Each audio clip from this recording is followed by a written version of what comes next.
Hello everyone, how are we? Hope we're well. Welcome in. It's Monday. Apologies we're ever so slightly late. I was in a meeting just beforehand, so doing some important playoffs related business, but here we are back. Obviously last night was a bit of a bonus stream, wasn't it? We had a lemon meringue pie, which was very, very lovely. Served 6 apparently. I ate it all, so clearly doesn't serve 6. Hello, is that the Trade Descriptions Act? Yes, I'd like to report something, thank you. Lies is what I'd like to report. And more calories than I needed last night. That's definitely what we need to be talking about. But hope everyone's well. I'll get up to speed as to what happened last night. Last night, we made a decision. We decided to stay at Oxford, okay, because we figured the options that were around weren't particularly great. We thought we weren't that far away from getting promoted. Obviously, we got to within a whisker of promotion in the league itself. Final game, didn't quite make it. Playoff final, didn't quite make it. Tonight, we begin the road to redemption. And this right here is how it's going to start. Season 8 of the Vanarama National League British Steel Challenge with Oxford. Who wants to see where the league expect us? Oh dear. We are predicted to win the title. So,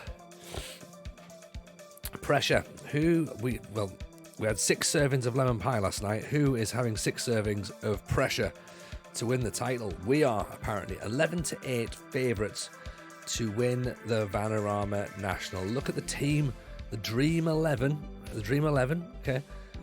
Mitoff, he's ours. Zach Johnson, he's ours.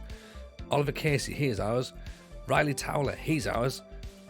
Harvey Mordner, you better believe he's ours. We've got him locked down as well. So we've got 5 of the 11 players that are in the Dream Team already are Oxford players. This is what the squad looks like at the minute. If we go to the tactics screen, it might make a little bit more sense. We have started to fill some positions in, but let me introduce you to a few new faces you might not know. These guys, for example, we have 1, 2, 3, 4, 5, 6, 7 faces. 7 faces have come in, including Blakey. I've loved Blakey. I've signed Blakey in several versions of the game. He always does fantastic for me. He's a fullback, 29 years old now. Look at this. In the non-league, corners and crossing of 13, free kick taking of 12, long shots of 13, teamwork and work rate of 14. Granted, he's losing a tiny bit of pace right now and acceleration, but if he gets us anything, and what he tends to do is assists. If he can get us some assists, I think he's going to basically be worth every single penny of what we're paying him, which is 1,500 quid a week. Hello, Dave Goodger. Welcome in, sir. Hope you are well. Get your spinning heads on the go there, to be honest. Apologies for saying we're a whisper of promotion. A line bar of promotion would be much better, to be honest. Can play Blakey at left back as an advanced playmaker. We could probably.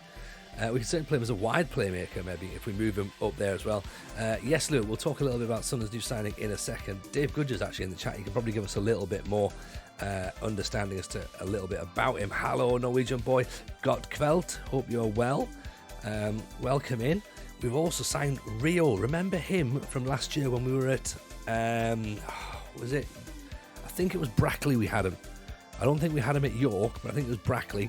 But here he is, 6'6", 24, central midfielder. He's here just for extra bodies, really. He's not going to be a first teamer, but there's a few things that we like here. Jumping reach of 15, teamwork of 13, work rate of 12, passing of 14, long shots of 15. That could be quite interesting for us, to be honest. Gets in the opposition area, plays 1-2s. Could be a smart little signing as well. We've got him in from Gillingham on a free, only costing 600 quid a week as well, so not breaking the bank there. We've also brought in a new backup / first choice goalkeeper in Eddie Beach. We've got him in from Fylde. He's again 650 quid, so he's saving us money. He's already got more potential than Mitoff, who apparently he's probably just as good as already. Decent handling, good aerial reach. Command of the area could be a little bit better, to be honest. But we are sort of improving a little bit. Hello, Hood Gaming. How are you, buddy? Welcome. If you're not following Hood Gaming, why not? Why not follow Hood Gaming? Get him followed. Steve Hood makes incredible content, both here and on YouTube as well, of course. Ben Glargo, appreciate the follow. Balin, appreciate the follow as well. And on TikTok as well. So you definitely have to go and make sure you follow Hood. Here's his YouTube channel as well. Because you're gonna want it. You're gonna want to see this, right? You know, if you need to learn how to do tactics, right? Hood's the man to go to. Okay, he's the guy. So drop this in there. I'm very well, thank you, Balin. Very well indeed. Hope you're good as well. Hood Gaming, of course, always a pleasure. But appreciate the raid. How was the stream tonight, man? Hope it was good. Were we network saving with Murph tonight? I believe. So this here is Eddie Beach. Then look at this. Look, who remembers Joe Duffy from back at Linfield? Kerhead, appreciate the follow. Very kind. Thank you for that. Joe Duffy is now in. He was released by Bolton. We couldn't get him in on loan, but £1,300 a week. If he can unlink those passes to get Cadamartri firing again, he could be worth every single penny, to be honest. Versailles, French minnows now in League. Love it. Welcome in, Kang, as well. Pleasure to have you in. Hope you're good. Friendly Ghost, even Tony pissed over the Spurs. Won't it be shithoused by Kane? Classic Fulham this season. I've not seen the score yet, Friendly Ghost, but I'm guessing it's not really gone your way. But it's nice to have you back in anyway. But yeah, Duffy is in. Hopefully he can help assist with Cadamartri, as I say. Runs with the ball through the centre, tries killer balls, switches the balls to the wide area. He's going to be playing that shadow striker role that we play as part of our system here. We've also brought in Hayden Hackney. Now, he's one of those Middlesbrough players who's pretty decent. Been around for a while, 27, so a little bit of experience. Doesn't quite fit the roadmap we're going for, which is 22 and 23. But again, just another piece of experience in there. Plays down the spine, good first touch, good passing, good technique, good teamwork. You're spotting a theme as to what we've tried to get here. A bit of experience to get us over the line. Bravery as well, anticipation, determination. He doesn't have pace, but he makes up in other areas. So, Gudja, who they've signed, Sunderland have signed, and let me just pull this up so I can pronounce it properly, just before they get Isaac Liadji. Apparently they're getting him from Lille. We have just signed Pierre Equa from West Ham. So interesting signing, I think. To be honest, everyone seems very, very excited about it. So very excited. We've also locked in Harvey Mordner from Cambridge, who was playing fantastic on loan last season. So that's our left winger. Or is it because we've got Alex Gilbert as well from Stevenage, who again looks a talent. A dribbling of 12, determination of 14, acceleration of 12, got a little bit more than what Mordner's got, and hopefully we'll start to be able to unlock a few more defences, to be honest, and put us in a better position. Equa, I believe, is a striker, maybe? I want to say striker. He was playing for West Ham reserves at the weekend up front, so I think he's a forward. So going to be interesting to see how he gets on, to be honest. So that's where we are. There are new signings. Pretty happy so far. We are still, I think, a couple of players light. Hood, if you're still in the chat, what are you thinking about this as a formation? Because this is how we've been playing last season. Okay, now I'm trying to think about an identity for the team as well. I know the plan here, of course, if you are new, is that we're doing British Steel, so we don't really need an identity for the team because we're going to move off quite a bit. We're trying to win every single trophy in England, Scotland, Wales, and Northern Ireland. Here's what we've currently done, by the way. There we go. We've won 5 trophies so far out of the 35 that are available to us. It's not brilliant, but it's not terrible. We're in start of season 8. Northern Ireland, we did okay. We won the league, the Premier League. We won the 3rd division. We won the Antrim Shield, the McCombs Coach Travel Intermediate Cup, and the Euro Electrics Middlesbrough Cup. The titles here in yellow: the Vanarama National, the FA Cup, and the FA Trophy. That's what we're competing for this season. Okay, so because we're competing for them this season, that's why they're in yellow. Just it makes it nice and easy for when people are brand new coming to the stream. I go, there you go, that's the league we're playing in right now, and this is what we're going to be having a look at. as we go through, and then when we miss those off, I'll put them in red. So, for example, the FA Cup will go in red pretty quickly. Now, here we go. This is where we are. So, Mordner is going to be that inverted winger. He comes in here, does that. Blakey is going to get up and about, get to the byline, get some crosses in for us, hopefully get some assists. Sam Long's going to hang around in the defensive side, to be honest. It is a hell of a challenge, Balin. It's a hell of a challenge, and it's fun though. That's the thing, because we've been in Northern Ireland for 6 seasons. Because you have to start unemployed, 0 badges, 0 experience, and then you start to build up from there. Now we've got the 3rd division of Northern Irish football straight away. I will indeed grab a little bit of water there. Thank you, Lewis. Started in 3rd division Northern Irish football, worked our way up and won the title with Linfield in the Danske Bank Premiership. So that was great. Then we resigned, and now we are in the Vanarama National. Remember as well, though, is that if we don't, basically we have to go back and win those trophies in the 3rd division that we haven't won yet, because some of those cups are regional as well. So got to go and do that. So in the event that we win the Premier League title, we will still have to go back and win some trophies at the end, which is going to be weird. Ikawe is a box-to-box player that also plays in defence. Is he? Okay, that's pretty good. For whatever reason, I thought he was a forward, so that's pretty fine, to be honest. Hello, Danny Emu. Welcome in. We need to stop missing each other, mate. How was the stream? Did you stream tonight? There you go. Should say as well, by the way, chat. Danny Emu, one of our community here, started streaming fairly recently. 3rd stream possibly, I think, tonight, Danny. So drop him a follow if you would do, please. That'd be really, really kind. Give him some love, give him some encouragement. I think he's going to do great, to be honest. So let's drop some follows on there. That'd be much appreciated, actually. It's funny if you take it comes not, it stamps on your foot every time you lose. This is pretty much the challenge as described there, isn't it, Nige? Dean Gripton, we're staying. Nice choice. I'll be in later watching the Aberdeen match. Can't take my eyes off it. The Aberdeen game. What's happening in Aberdeen? Seems exciting though. Pretty active, really good. Have some chat interaction. Awesome. Oh, of course, it's Darvel tonight, isn't it? Darvel versus Aberdeen. My mate's actually, he's one of the coaches at Darvel, so I should have known that, to be honest. It sounds like fun safe since Balin. You could implement this style of challenge in South America, North America, and Asia. Funny you should mention that. I said that to Mrs. J last night. I said, is this going to be our new thing, where we sort of like have a look and every year we just do another region. So yeah, the Americas was an option. So maybe, although part of me wants to do, and we can talk me out of this very, very quickly, by the way. We can talk me out of this really quickly. Part of me is thinking of Moneyball saving MLS next year. Now that's 2 things that I don't understand, Moneyball and MLS. So that sounds like a really stupid idea. Mark Skelton, Northern Irish. Marcus Sheldon, it's not him either. Delighted by the signing of Mark Sheldon from Hartlepool to Oldham. You know, it's class. I'm not doing a Goodyear, don't worry. I'm not doing it. It's not a thing.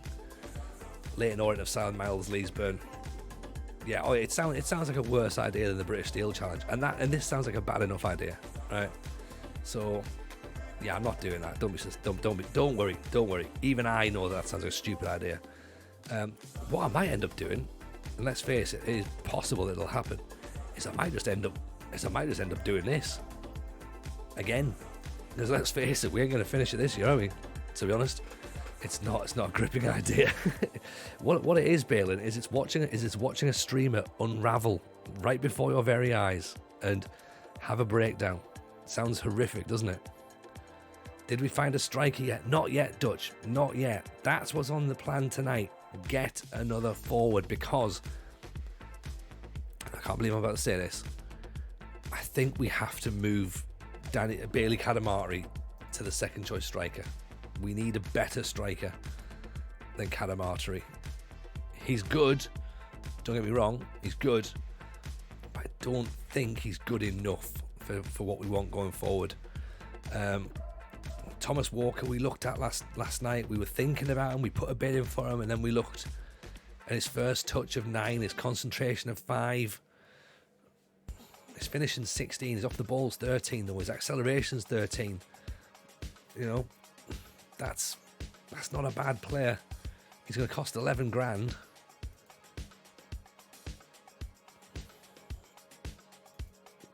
We don't know. Maybe George Alexander's class.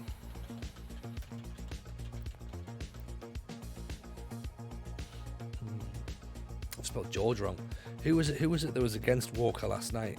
Might have been Ghost, actually. Evening Monoret, how are you, pal? Walker says inconsistent. Yeah. It's this Bromley guy here. All the goals, 28. Finishing of 9. Acceleration of 14. Won it by Oldham, who are still in the National League. Get the trial in for him. See what they're saying.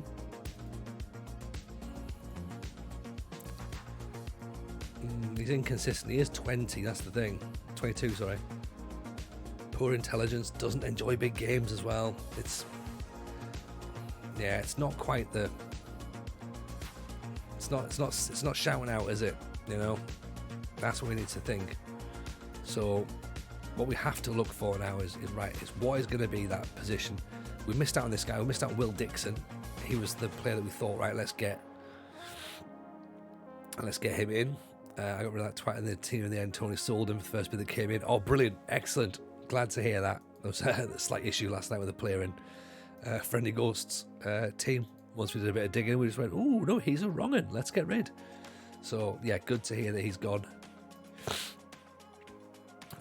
Musa Leno. Let's have a little trial on him, see what they're thinking there. West Brom and Norwich, former trainee.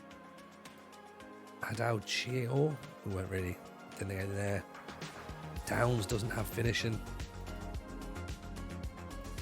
Matthew Shelvin is 30 years old from the Northern Ireland. We obviously haven't updated our shortlists just yet, have we? Ross Hunter, 27, Northern Ireland. Not getting goals either. Marley Boyce, 24. One of Hartlepool, 3 goals. It's not doing it for me. Sam Anderson. I'm not sure either. Ethan Abercrombie, 6'1", fast. It's for Glebe Rangers. Don't know who they are. Ross Craig. Don't need that guy either. But yeah, if you're new in the stream, let us know who you're managing, by the way, in your save. That'll be interesting to find out. It's always good to find out what people are up to. Murph does that in his network save. Yeah. Ed Mallion, there we go. Now we're starting to get some attributes for Ed Mallion. Ed Mallion, a journalist for The Athletic, by the way, in the database, trying to work out whether he's worth a look at. He's starting to get there, isn't he? Finishing could be up there. Acceleration's reasonable enough. 6'4", 18. Mallion might be the guy.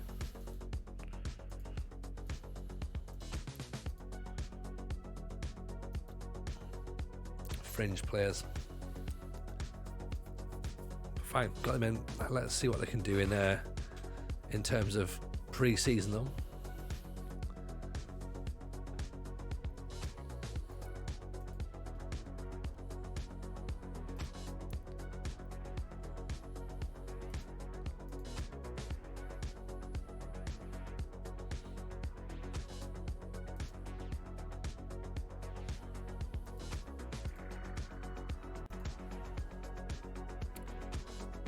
Didn't get McCoy Splat.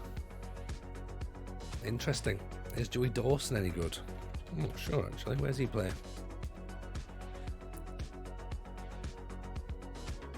I don't think he's still in actually. Looks like he's gone. Josh Dawson, 29.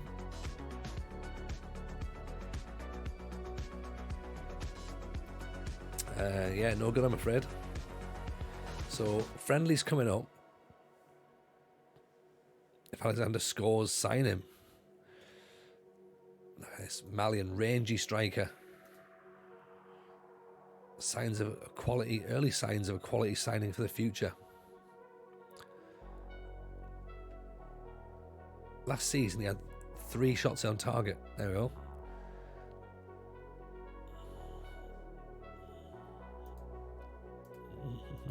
Okay. Sam Long's injured. Callum Artery's out now. So in terms of pre-season, then we've got Brentford, Berwick, and Torquay. So not a lot of variation. Does lack intelligence. Yeah, it is 18 though, so you got that to consider as well.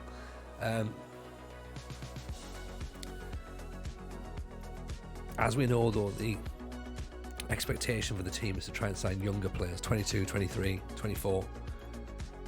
We're kind of struggling against that a little bit because we're sort of going, hey, yeah, that's fine, but like maybe we just decide to do 27, you know? Because it is that thing when we just need to get promoted this year. We don't need to be faffing about with a long-term strategy, and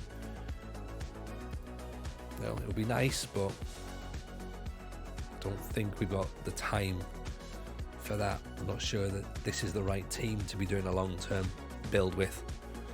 Looking for first choice or someone to compete and rotate with Callum Artery.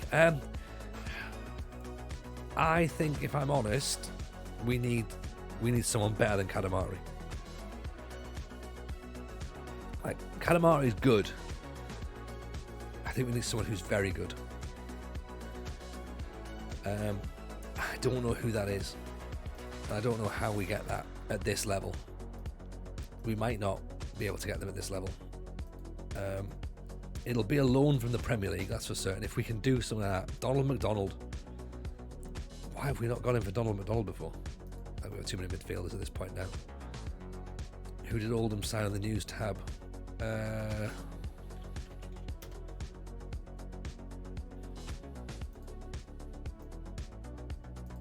Michael Agbula. There you go. Big signing. In from Chester. Yeah, formerly of Wolves. So, decent that. Sam Cosgrove, 32. Yeah. Daniel Agruru.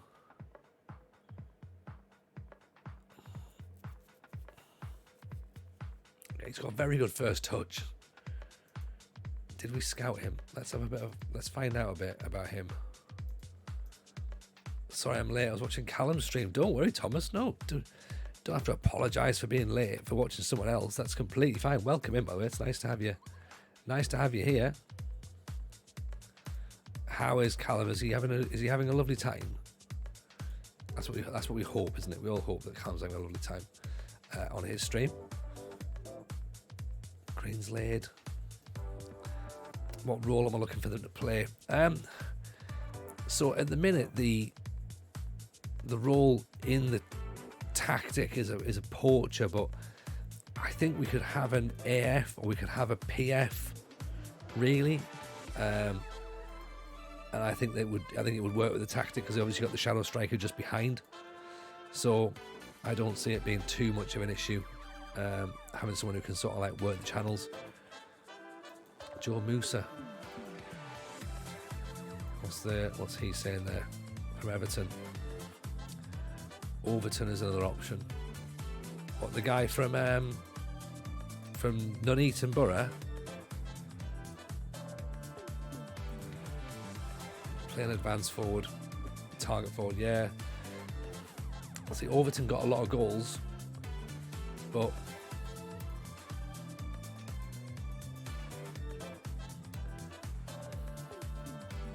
bring the shadow striker in.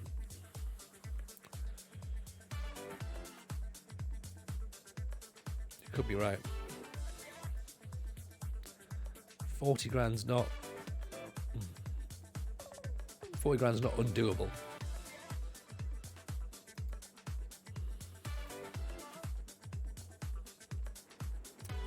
Nigel caught with the first stream. I thought that was pretty good. For Callum, yeah, Callum's great. He's really good. We use him on the playoffs now. He's really, really good. Like, just he's got that likable personality that you want. Yeah, I think we do need as I say, either an AF or a PF. Alfie Lloyd. Let's have a look at Alfie Lloyd. I mean, Overton just kept scoring against us, so to get him in would be decent. I mean, he's not going to score against us because obviously they're in a higher division now because of his goals in the playoff final. Alfie Lloyd's not really doing a lot, is he? Plus he's only just gone to Barnet, so he's not going to be one for us, I'm afraid. It's worth mentioning we've got 230 grand in the transfer kitty, and we've still got 8 grand worth of wage. So in the event of somebody becoming available, we could just like drop some money and make it happen. But again, it's that thing in it going, can we just make sure we get the right player in? We could of course also move all that transfer budget out, flesh up the wages and go, okay, who's available in terms of a free transfer. Again, look for another player who's not attached and go, right,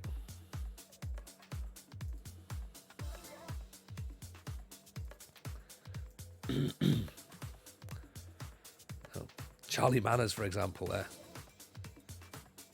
who we've got on trial at this point. Could be a poacher, could be a winger. Looks fairly handy. Good enough as a League 2 player now. Could be a Championship level player. Selfish, nice. Doesn't get stuck into challenges. Yeah. Doesn't enjoy big matches is interesting. A decent lone striker that's what I'd prefer, Dutch. If I could get a lone striker in, I'd prefer that, because then we don't have to worry about like it not working out. We can just sort of send him back. Obviously the worry is if we get too attached. Hello Amad Diallo in real life. Khalil Green, let's have a little look at him, shall we? He's a Boston, or was a Boston last season. Doing pretty well.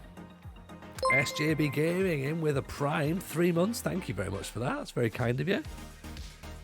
Thank you for the support. Johnson, Clark, Harris. There's the old Peterborough connection, isn't it? Alex Fletcher, 30 years old. Tommy Conway, 26. Formerly of Huddersfield. What's he saying? Jorge Cabezas of Watford. Loving the content, mate. Appreciate you. That's very kind. Thank you for that. Nathan Lowe. What about Sutton? Javier Drench, I should say, sorry. Dribbling, acceleration. Wide player, maybe? Just worried that when we did this at Portadown, we brought a load of players in. And we brought a load of players in at Portadown and it went wrong. Remember that? Yeah? Let's not repeat that mistake again. Let's try and just bringing the players that we need in. Clement and Joku. Ooh, hello.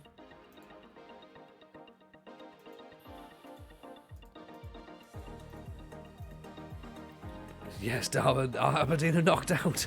Excellent stuff. I mean, there, Aberdeen. What? Who? Where? What? We've never even come across Aberdeen, to be honest. So, no idea who you're talking about. You know what I mean? Like, are Aberdeen's a real thing, is it? Never heard. I used to watch the Peterborough save. Believe it was good. I believe it was so good, mate. Appreciate it, man. The Peterborough save was great. Loved the Peterborough save. So much fun. Jake Waters, former Sunderland man. High potential, but we're not here for potential. James Gale. Who's James Gale? Sounds like a TV chef.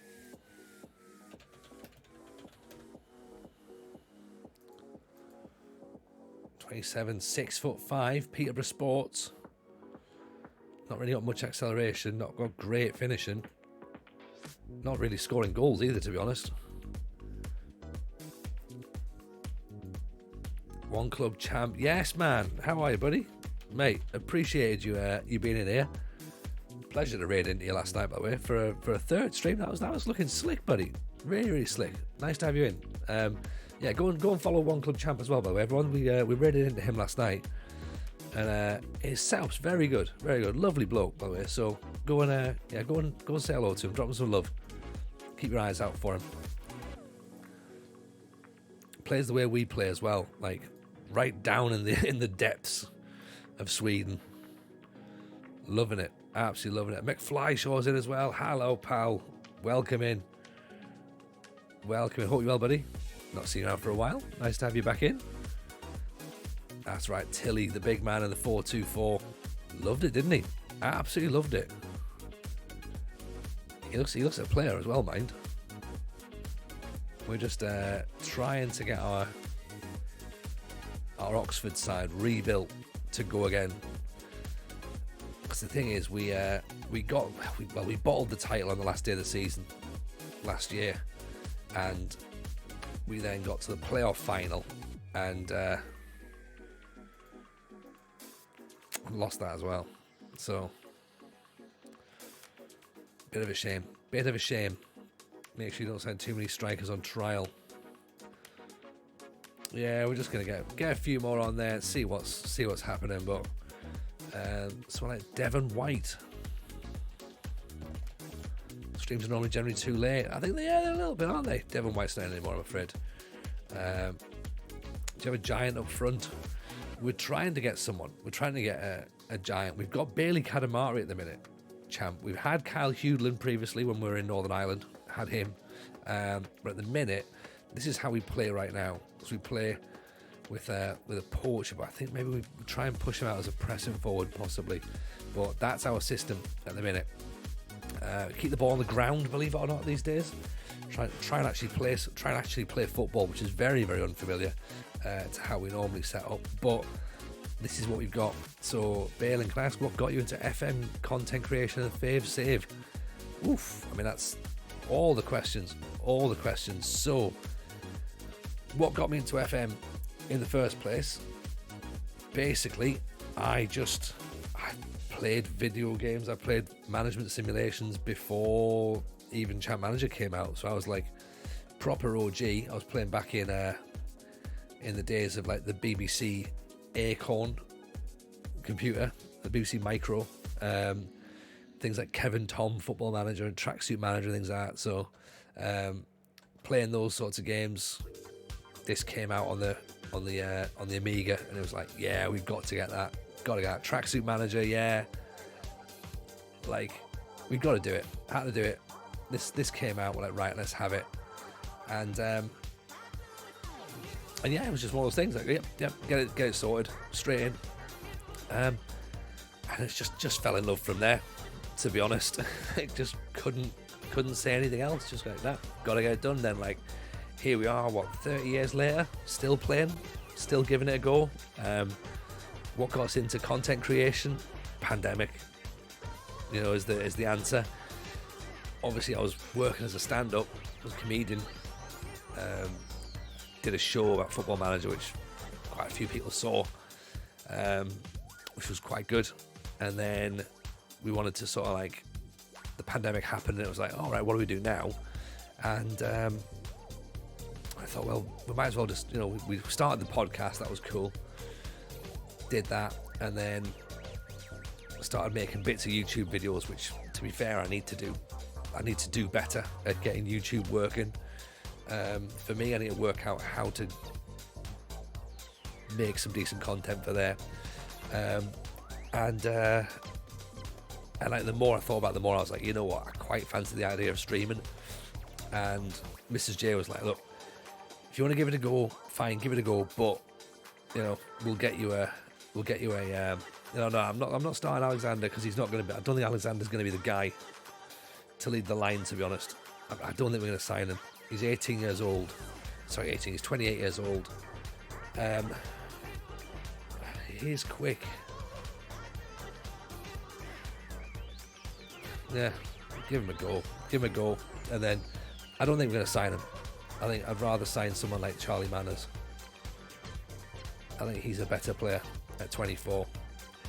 I think he's definitely got more about him. Composure, decisions, flair, off the ball, acceleration. He's a better player. He's the guy we want to need to try and sign. Star player, right? That could be it then. What we're talking about, star player wages, $2,000.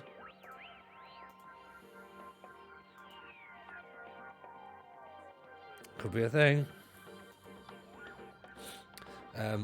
So that was where we got into. So once the pandemic hit, started making some YouTube stuff, wasn't happening. Got offered the second-hand computer, started streaming a Sunderland save, which I got sacked after 6 weeks on.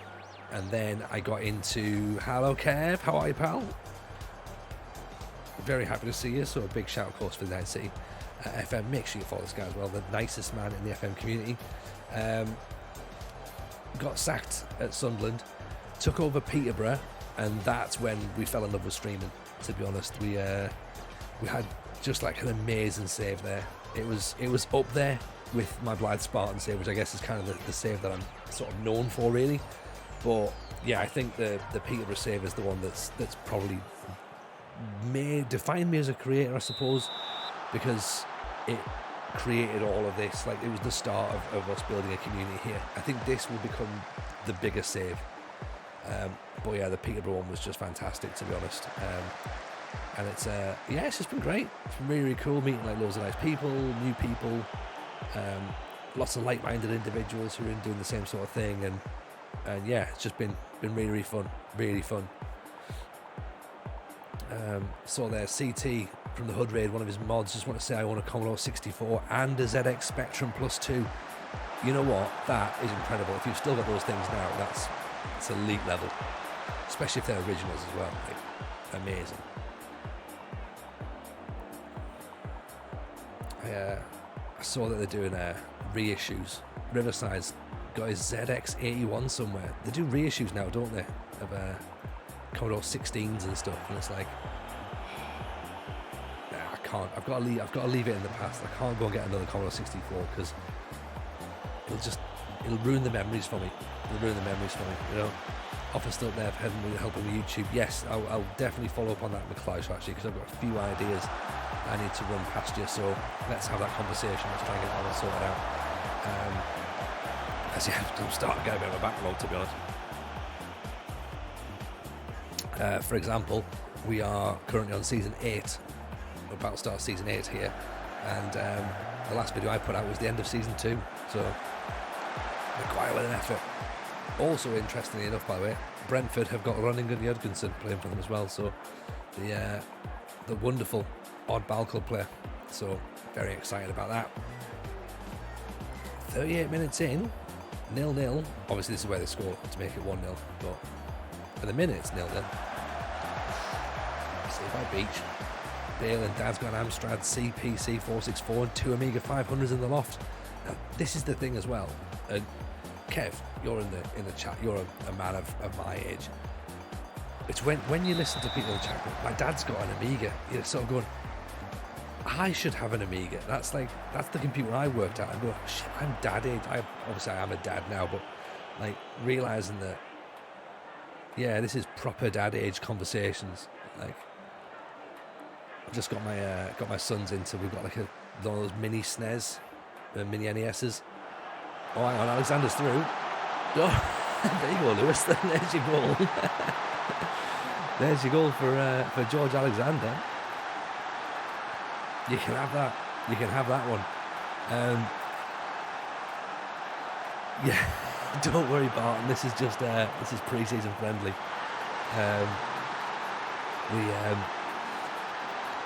Obviously we've got the kids. We didn't buy the kids the little mini SNES. It's mine, and but then I started to play Mario Kart on it, so that's quite cool seeing them get into video games. And the eldest plays Farm Simulator. It doesn't work out that you can put it on auto, I suppose. Like, so he thinks he's sort of like mowing the fields, plowing the fields, and then the other day he got out of his tractor, done all his plowing, and realised there was a train track. So we spent 20 minutes searching the train track for a train. I was like, mate, there's no train there. I was like, oh, there must be a train. I was like, there's not a train. And all that I could think about in that 20 minutes was, if a train turns up and runs him over, this is a terrible end to the game. And I've got to explain to him why he's been mangled by a train. What a finish that is, by the way, from Teller. Great strike. Now 7 at the Amstrad and 9 for the Amiga 500. One of those 2 are still mine. I know. Like, just remembering those ages as well for when those things happen. Like, yeah, the kids aren't too far away from those sorts of things. We almost bought them a Switch for Christmas as well. Partly because, myself and Mrs. J were like, should we get a Switch? We haven't got a Switch, have we? Let's maybe look into that as a thing. So, yeah, they might get a Switch.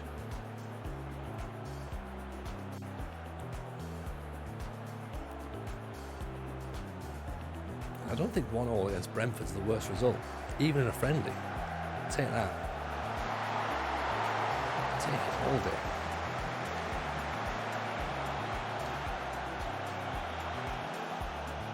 Just a general wing on attack, I think.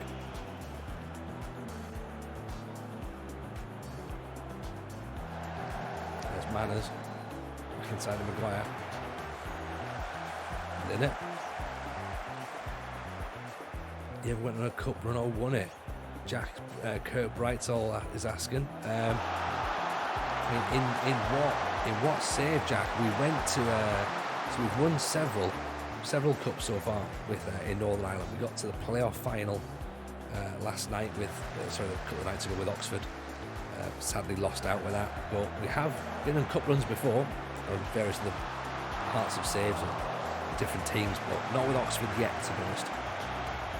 Important question, says Kev, did you make it through the lemon meringue pie?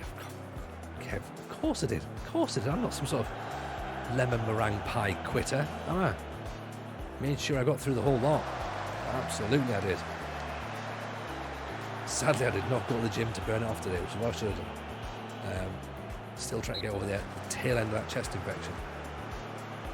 What season are we in? So we're in season 8 right now, and it's not necessarily with Oxford. We're doing what's called the British Steel Challenge, Jack. So we've had 6 seasons in Northern Ireland. Rob 21p, welcome in, appreciate the follow. So we've had 6 seasons in Northern Ireland leading up to this point. We started unemployed. We went to Banbridge in the 3rd division, got promoted from that division, won a cup with them, won a cup with Dungannon, won the league and a cup with Linfield in the top division.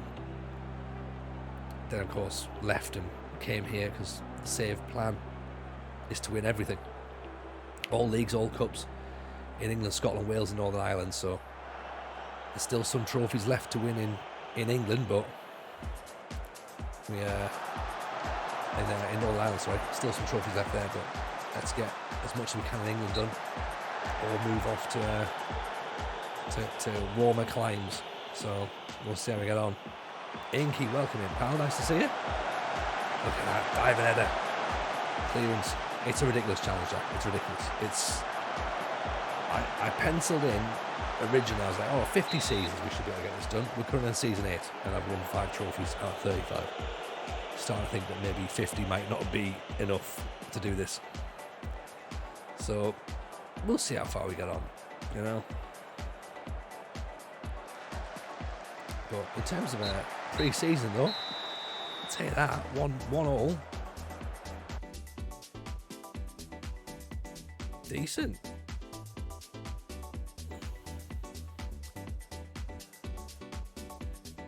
It's come a long way from sipping champagne at Peterborough's now. Maybe bitten off more than he can chew. Hey, it was Prosecco at Peterborough, wasn't it? It wasn't there. Don't go. Actually, no, it wasn't. No, it was proper champagne. Actually, maybe, can't remember. Riley Towler's had offers coming in now. Oh dear. He's gonna go up to Wimbledon. Can we nudge that up a smidge more, do you reckon?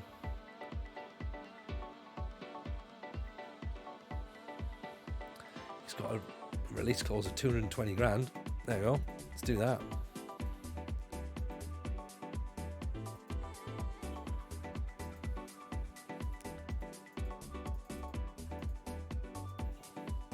get all the money. All the money.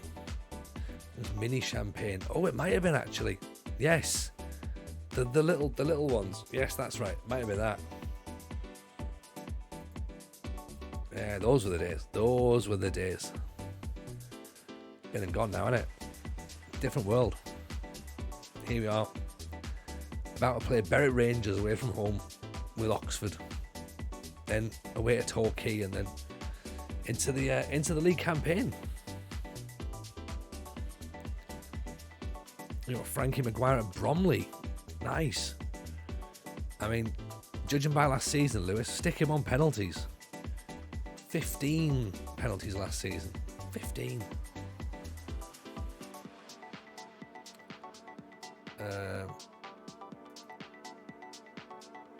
It looks like still waiting on getting these offers accepted. Like, I don't know. What's that? It's 120 grand up front plus the 100 grand in 2 installments.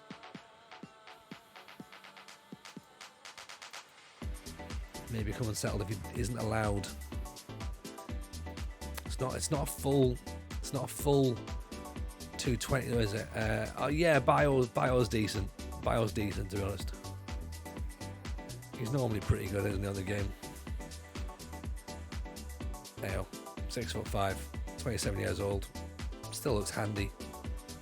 Didn't really get many goals last season though. In fact, to be honest, didn't even leave Osijek. So stayed in Croatia all this time. Berwick's a banging day out. 100% it is. Balin, day off, mate. Nurses are here to do obs for my son. Okay, mate. Best of luck with that, and hope your son's all right. Yes, get the nurses on that. Get them sorted out. But yeah, appreciate you popping in. Hopefully we'll see you soon. Nice to have you in the stream. Hello, Llama. Welcome in. Stench of redemption going strong. It's pungent. I'm here for it. League won by Christmas. The league will be won by Christmas, but it may not be by me. So we'll see how we get on. We're busy trying to battle with Riley Towler at the minute. I'm trying to keep him in there. How are our kids? Our kids are good. They're very good, thank you. They're asleep, which to be fair is as good as it can possibly be. Any parent will be able to tell you that. If they're asleep, then you're doing something all right. Tony winning league, please send the hard stuff. You're on my way up. I mean, look, everyone. There's a feeling about me in this game, and I'm not like, you know. I'll definitely play up to it, right? Jack, appreciate the follow. Very kind, thank you. You know, if I did what everyone else did and just downloaded tactics and restarted, I'd be great as well. You know, but it's very different when you have to do it, you know, in front of people. It's a very, very different game.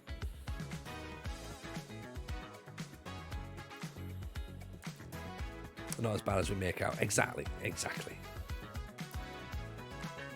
Yes, more hydration indeed.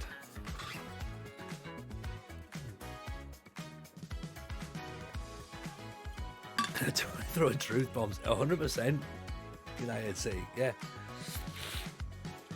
You know, it's easy playing at home. It's easy playing at home. Everyone knows that.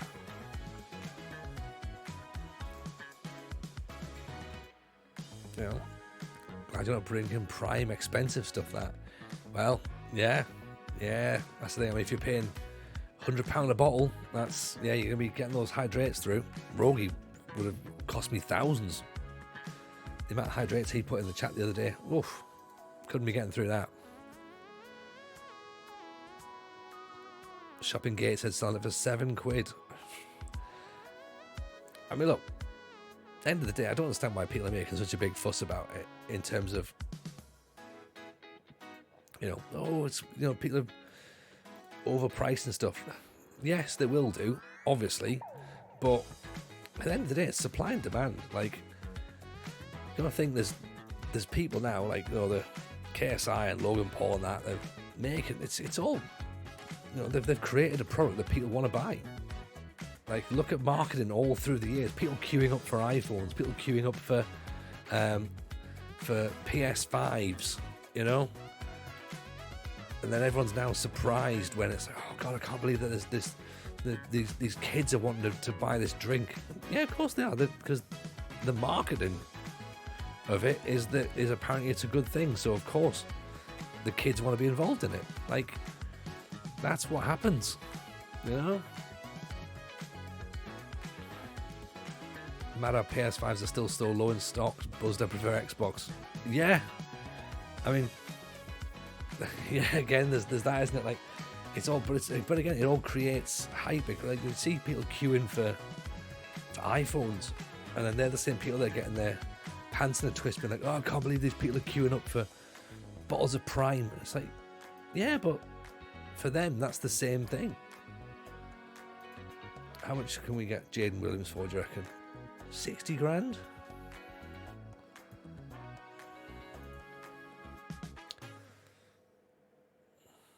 Penalties in the EFL Cup last season against Brentford.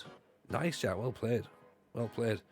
You've not seen marketing till you've witnessed TJ's arrival on TikTok. Just you wait. Just you wait, Llama. We're going viral on that.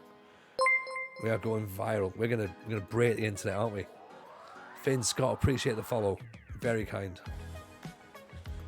Jaden Williams at 60 grand. How did he manage to fight 2 world wars without energy drinks?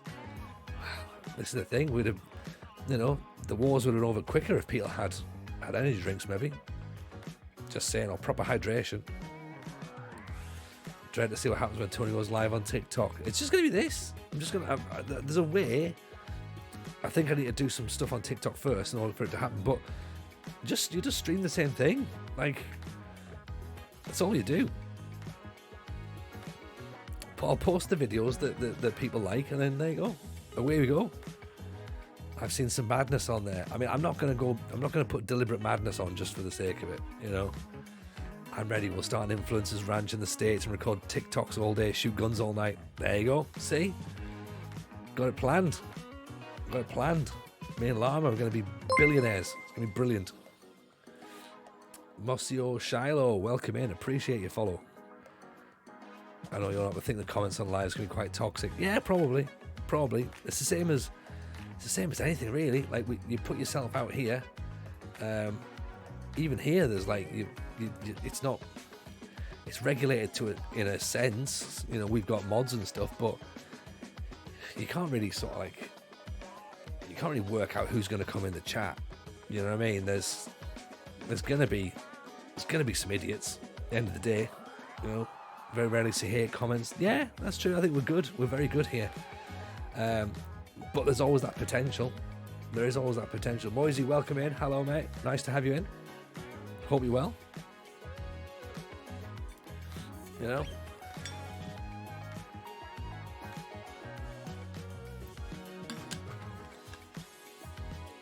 Sadly, it's the internet. The internet is a horrible place. Or it can be, I should say. Let's put Towler in there, then try to move him out for Hackney. See how he gets in there. American TikTok market, you have to shoot the crap players, not sell them. Wow. Yeah, could do that. I mean, that seems weird to do that, but we'll try it. Relying on you growing a mullet though, TJ. I'll be struggling. They're here. I'll wear the hillbilly dungarees instead. That makes sense. You do the dungarees, I'll do the mullet. Which one of us is going to lose the teeth, Llama, or do we do a mixture of both? Katya's, welcome in. Appreciate the follow. Very kind to see you in. Nice to see you. No bog standard idiots here. No hateful ones. Exactly, Barton. No one's hateful. We're all just a bit daft.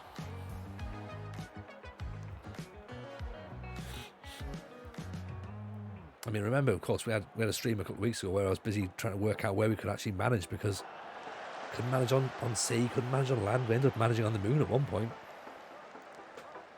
Grow you back to looking like a mix of Ramsey and JF the In-Betweeners.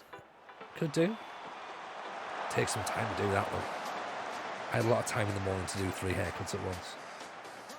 I'm chiseling mine out with an ice skate as I type. Yeah. What I'm going to do on TikTok is I'm just going to whittle things. I'm just going to whittle things out of wood. It's going to be brilliant. I whittles what I sees. It's going to be great. How many derby games have you managed and won? More with Linfield, to be honest. We're in we're the big team there. We're winning those games. Basically, we're the best team in the league, to be honest. But in terms of local ones with Oxford, we haven't really played our local rivals per se, so we haven't actually managed to get that done yet. So difficult one to answer. Duffy, decent effort. Never going to win those, to be honest, was it? Let's face it. I missed my old Berwick saves as well.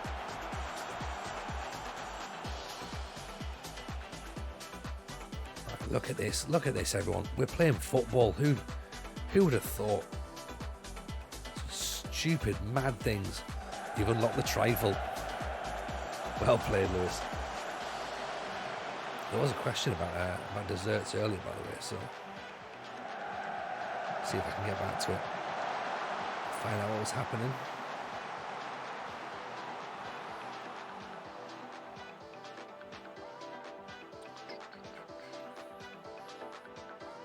Go all the way back. Where was the question?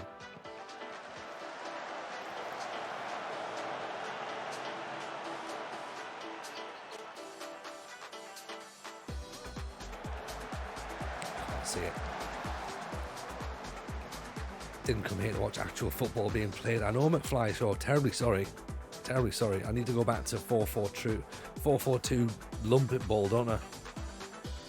Just smack it high and wide. That's what we need to be doing. Fucking get it going.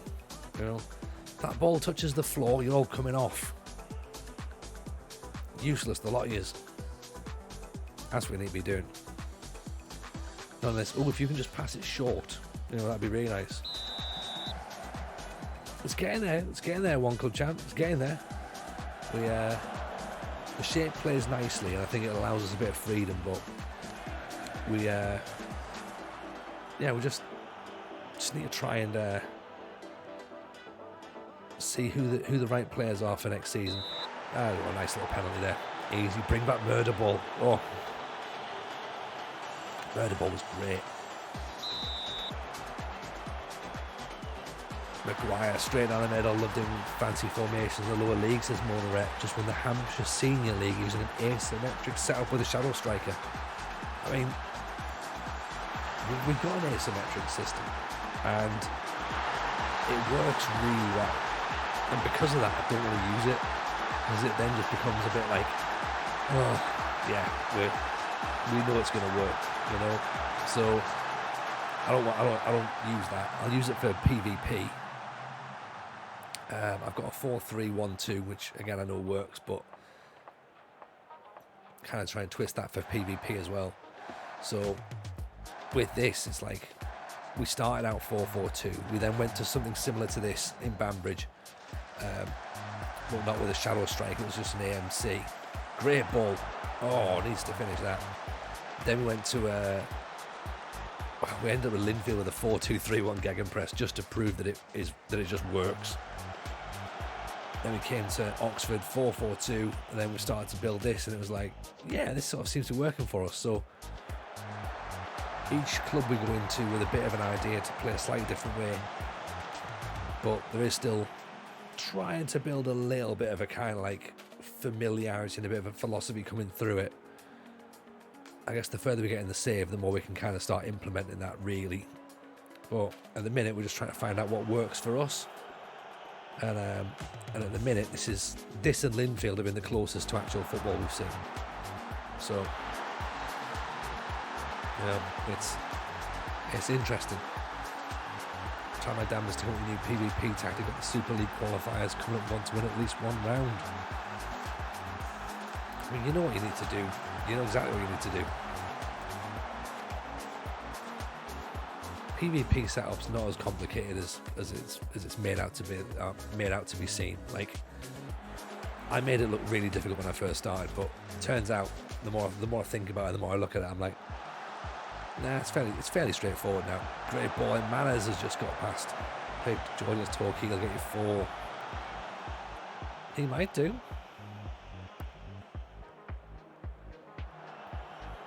We'll have to see what happens.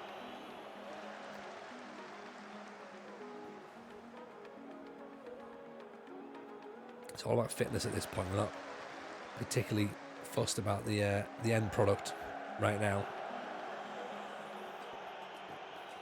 Yeah, Manners could be decent, I think. He's only on 6.3 though, which is interesting given the positions he's been in. I wonder whether or not he's going to leave and go somewhere else. But he's definitely got some potential and some ability, to be honest. Tony's top PvP tips sounds like a good YouTube video to me. Hey, there you go, Kev. That could be a great one. Me going, actually, you know what? PvP. Because the thing is, I actually started being really shit at PvP. And all of a sudden, I slowly started to get my head around it. And I think I know what I'm doing with it now. In fact, I'm 13th in the world. I should know something. I'm starting to know something now, right? You know, won various tournaments now as well, so... Would anyone listen? No, of course not. Of course they wouldn't. But we should still make that video, though. Mbappe scored 6 goals in real life. Nice. Who are they playing? Presumably someone massive, I'm guessing. Charlton have made a big offer again. 145. It may rise to 220. Right, let's lock both those deals in. Coupe de France.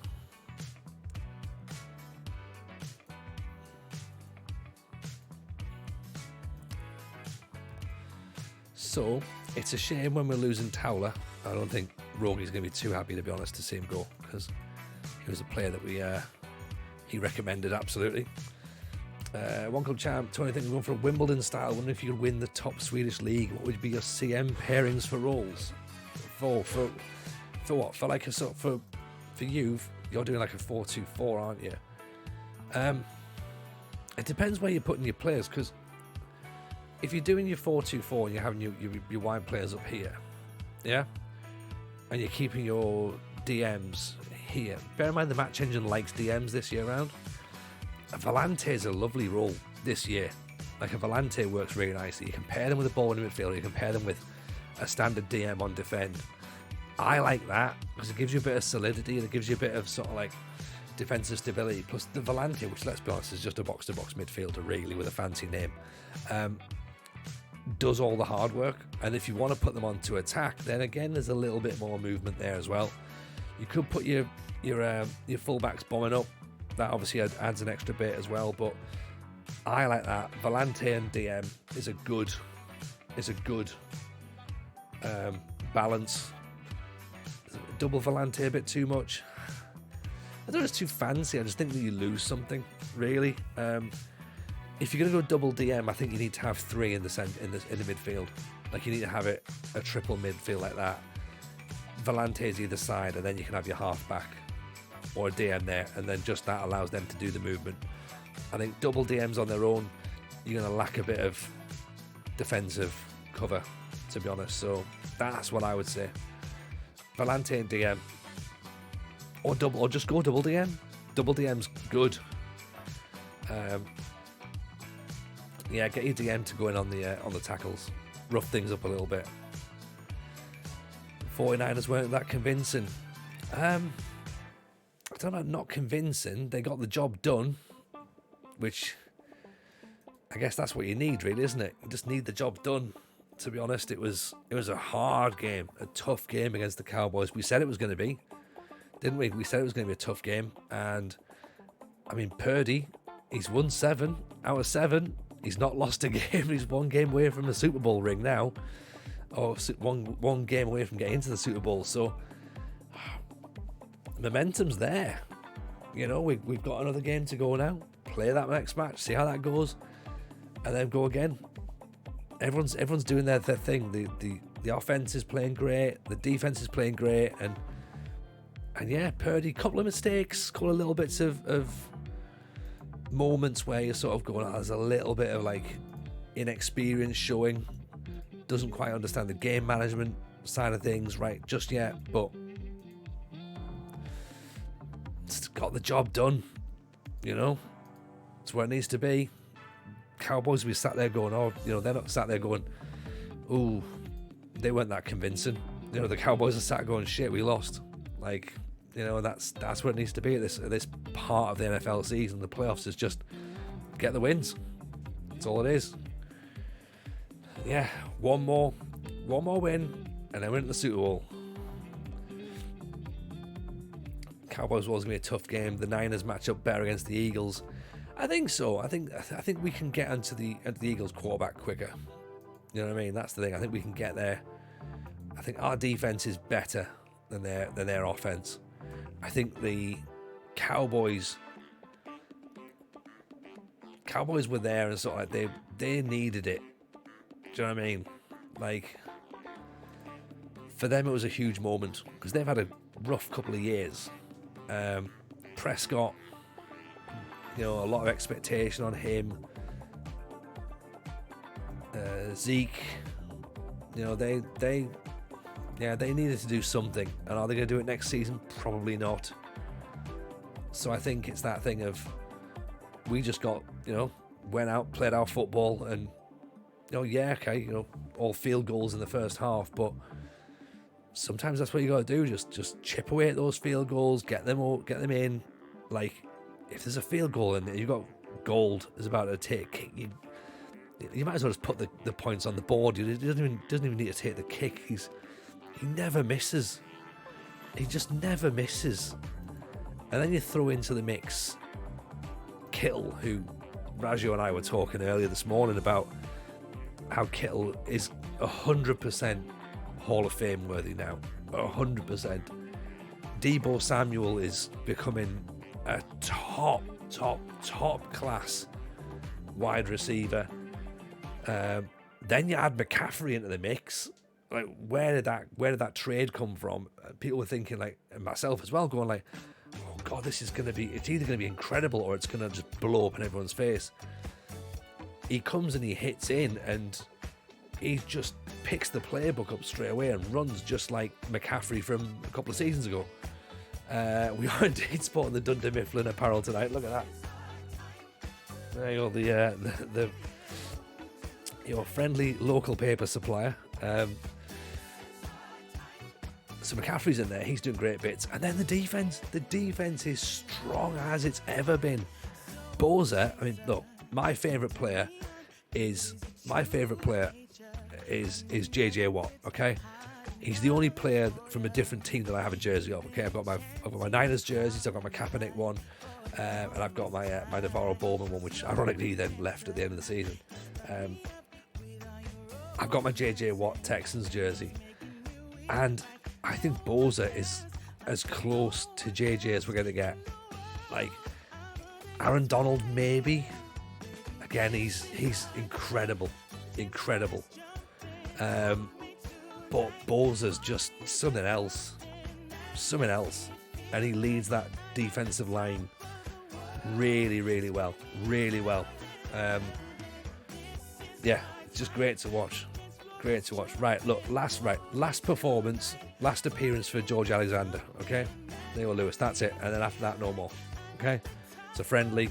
Then we get into proper matches after that. Okay. So you can have a run out. Can't stand the UK office, but love the American one. See, here's the thing, Lama. I love the American one. Sorry, I love the British one, and I love the American one. People often say like, "Oh, I don't like the American one," which I think is a nonsense answer because they've clearly not watched it properly. I think if there's anyone in, and look at this, look, TikTok, Football Manager TikTok, see. Anyone in the chat who's not watched The American Office and goes, oh, we don't want to watch it because it's going to be weird, do not watch the first episode. Okay, do not watch the first episode of The American Office because it's dreadful. Okay, it's word for word, shot for shot of the British one. It doesn't make sense. Okay, it makes no sense whatsoever. If you treat The American Office as its own thing from episode 2, oh, you're going to watch some fantastic television. Like, it's incredible. As a self-contained thing, it's incredible. Kev, is it more controversial? I don't enjoy either. Sorry, I'll let myself out. This is why you get offence, Kev. You shouldn't be giving opinions like that. You're talking about me dropping bombs and grenades going off. Don't you come in here saying that both officers are bad. I don't know. Kev's clearly had himself a bottle of Prime, and he just fueled up. Got ahead of myself. That's the sort of thing that goes on TikTok, Kev. You know.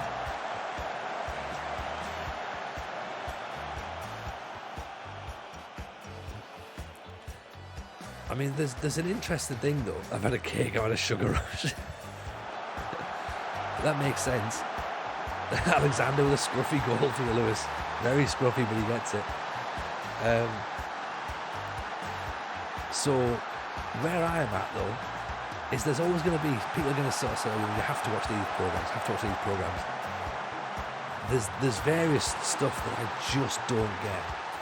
Llama's made a great point there as well, by the way, it goes off the rails with Robert California. That's weird. That's weird. There's just various shows that I look at and I go, I just don't get it. I don't get it at all. I thought Community went off the rails for a bit. That was looking like a good show. It was well written, it was well acted, it was well presented, and then it just went odd. I think there's like Brooklyn Nine-Nine I'm like not overly fussed with. I'm like, yeah, you know, just let it wash over me. There's nothing there that has any substance. Schitt's Creek, everyone loved Schitt's Creek, and I just couldn't get it. I didn't get it at all. I was like, don't know what this is supposed to be. Is it meant to be funny? Is it meant to be heartwarming? Is it meant to be? I don't know. I have no idea. Just watching it, I was like, I'm not sure I like any of these people. And I don't know if I'm supposed to like them or not like them. I just couldn't get my head around it. I don't get it. It shows The Big Bang Theory. Oh, that's dreadful, Llama. Like, it's so bad. Anything that's got a laughter track on, that basically suggests that it's not actually funny. And the audience need to be told this is where the joke is supposed to be. I can't get it. I can't get that either. The reason I don't enjoy them is I can't cope with comedy as a central character that is based on them being cringy and not understanding that they are. I get that, but the beautiful thing with the American Office as opposed to the British Office, I think, is because the American Office goes on for longer, the character development of Michael Scott is much more pronounced than with David Brent. So you see a side of Michael Scott. All the cringiness happens, but there is a warmth and a soul to him, and you can see there's moments where he puts everyone else before himself, and you sort of want this, you root for him at some point as well. Whereas with Brent, didn't get late enough in the US version, probably to get to that point. Yeah, I think it's not right at the start. So yeah, if you haven't seen it, that's probably understandable as to why it's not there. But there is moments there with him where you just sort of be like, yeah, you know what, he's beautiful. He's beautiful. He has soul. He has purpose. Brent doesn't. Brent's a knobhead and he knows it, and he's fine with that. Mrs. J's in throwing hands now. Oh God. Always Sunny in Philadelphia as well is just another wonderful show. That if you've not watched it, give it a watch, because that's a show about people you're meant to hate. That's just fantastic. Really well written, really well acted. Danny DeVito is superb. Cheers, watched every episode for the theme tune, then switched it off. I get that. I absolutely get that, to be honest. I absolutely get that, Nige. Watched it a few times. Some episodes of Frasier, I used to sit there and just be like, I don't understand why I'm watching this. Like, some episodes I love, but some episodes are just like, oh, there's a reason this is on at breakfast time on Channel 4, you know. One Club Charm, got to jump on stream, hoping to get my Twitch, something like yours. Appreciate the raid, mate. Hey, just if you need a shout, man, give me a shout, and we'll talk you through some bits and bobs, because I got told all this stuff, like none of it I knew from the start. So yeah, if you want any advice or whatever, give us a shout and we'll link it up. But yeah, no, appreciate you, man. Raid, of course, of the day, absolutely no worries at all. We'll give you a shout out there. So go and make sure you give One Club Champ a follow. Oh, as I say, brand new streamer in there the other night, watching his stream. It was good. Go and give him some love. Drop a follow. Motorhead, I love Always Sunny. It's the only show that gets edgy humour right. Yeah. And what's really interesting, Motorhead, now is if you listen to the Always Sunny podcast,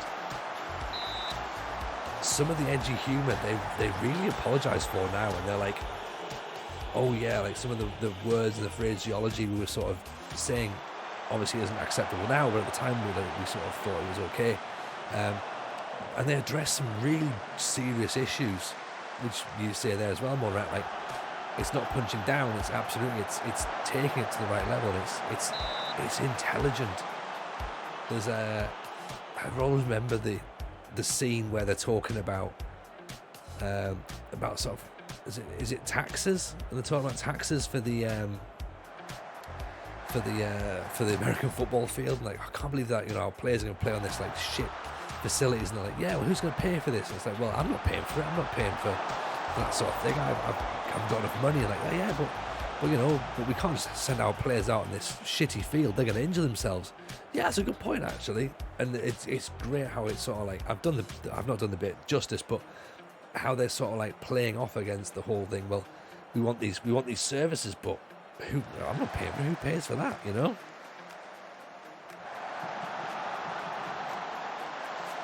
And yeah, some really, really excellent episodes. See, interesting. I liked Idris Elba in the Office. Catherine Tate, I can take or leave. I'm not a fan. And Will Ferrell, I hate with a passion. I just don't get him. I don't get Will Ferrell. Someone somewhere can probably tell me as to explain to me how he's funny, but I don't get it. Maybe I'm too old. Because whenever I say I don't find Will Ferrell funny, someone instantly goes, oh, but have you seen Anchorman? Like, no, of course I haven't. It's got Will Ferrell in it. Like, no. It's like when you see you hate dogs and they go, oh yeah, but you like mine though. No, I won't. You didn't get Steve Martin. Oh, Steve Martin is one of the greatest comedic actors ever. I think I understand why you probably don't get him, Monret. But yeah, for me, Steve Martin is incredible. Steve Martin. Oh, like if you watch Planes, Trains and Automobiles, and you don't fall in love with Steve Martin, you never get it. You never get it.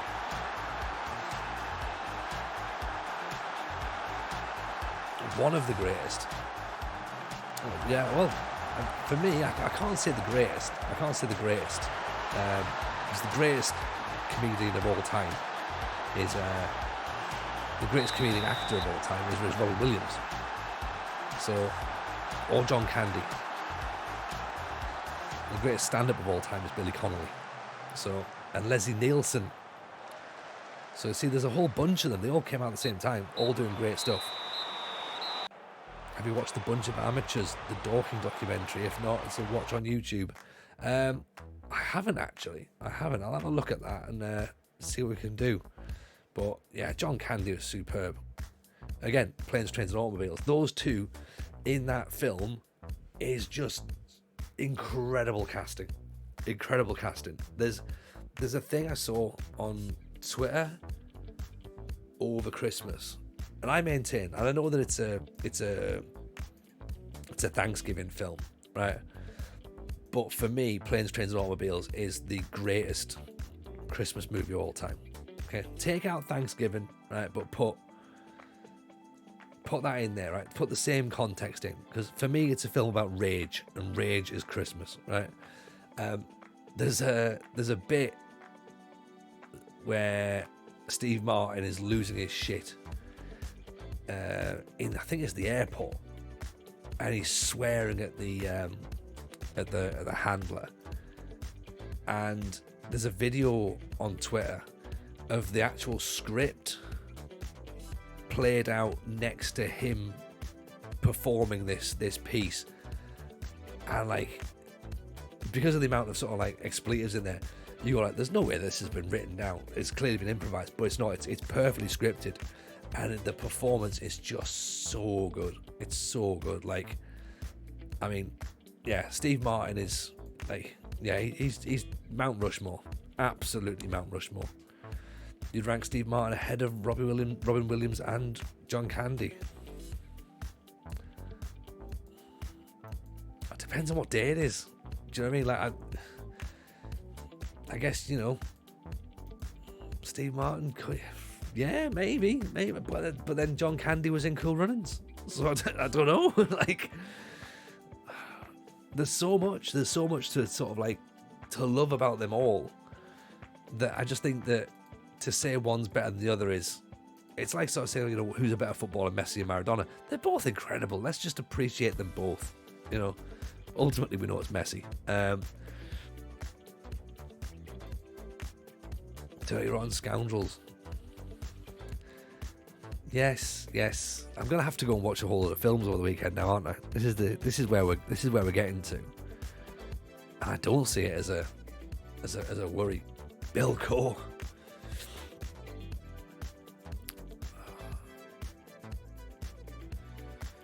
Meathoff's off to Salford by the looks of it. Cheaper by the Dozen. That was a great film, actually. That was a great film. Cheaper by the Dozen was exceptional. Love Robin Williams, but I found it really hard to watch him now. It hurts that he brought so much joy but was full of so much sadness. But then everyone is Bart. That's the whole thing with, you know, the tears of a clown.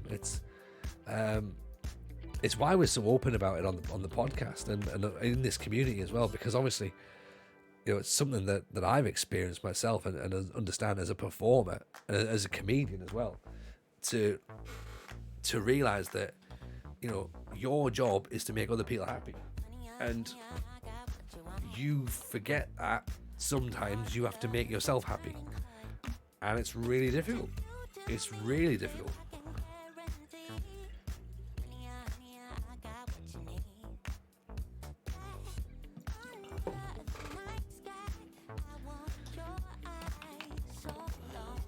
You know, there's only so much you can do to replicate the feeling of a gig.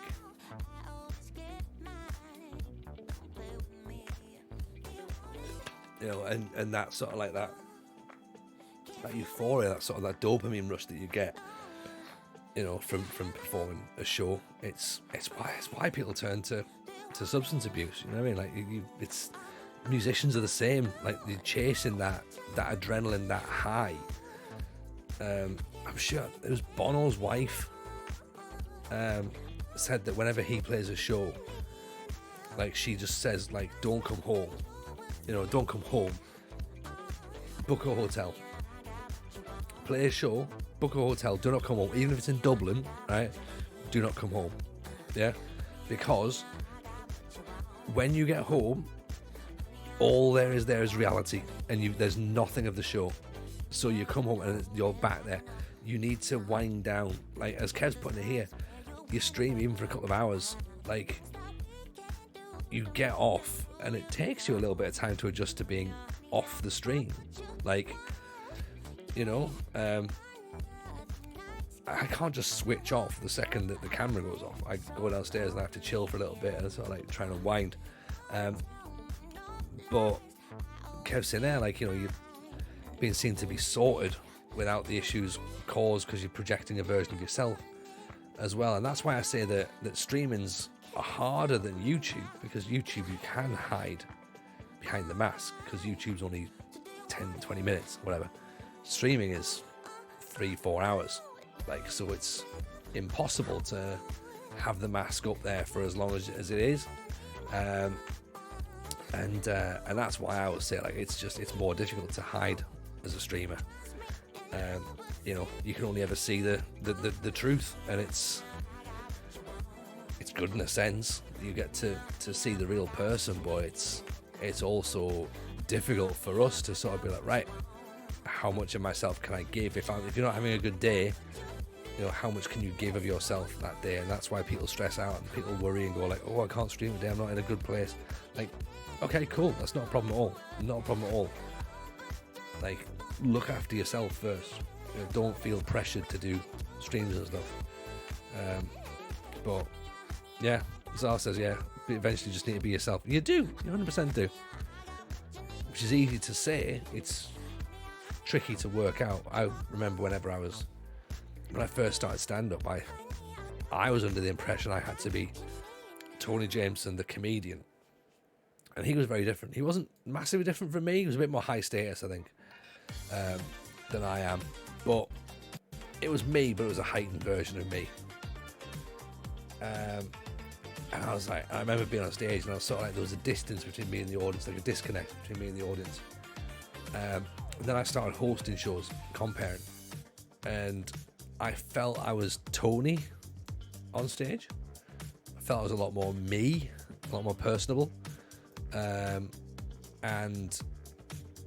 unsurprisingly, I was better in those shows because I was a bit more me, and off the back of that, I felt like I was improving.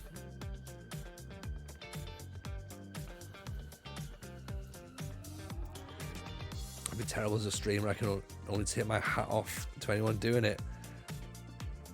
Yeah, and the thing is, Zar, there's loads of stuff I can't do. Like, this is just a thing I can do. This is just a thing, like talking and presenting and performing is just something I can do. It's the sign of a show off, I guess. Like, I can't do complicated maths equations. I can't fix a car. There's loads of things that I'm just not good at, but I can do this, and this is talking to people is easy for me. Some people, the idea of doing a presentation to 5 people, 10 people at work would terrify them, whereas I've seen people stream now who I know would hate the idea of doing a presentation at work, but stream to lots of people. And it's because you can't see it. Beyond here, you can't see it. There's nothing like this. At the minute, there's only me in my room. But out there, in the internet world, there's loads of you. And it's great. You're all sat there having a great time. But, I can't physically see you right now. It'd be fine if I could. I've performed to big numbers before, so it'd be fine. But some people would just freak out seeing natural people in the room. So my personality profile says I'm using the least amount of words needed. My stream is very quiet. Yeah, it might be, but then again, you might find that you play up to it. So Lama says, it doesn't speak much in real life. That comes from being a teacher when you have to speak all day. When I'm at home, I sit in silence by myself most of the time. Exactly. It's like I'm a comedian. Doesn't mean I'm funny all the time. You've been in streams. When was the last time I made a joke?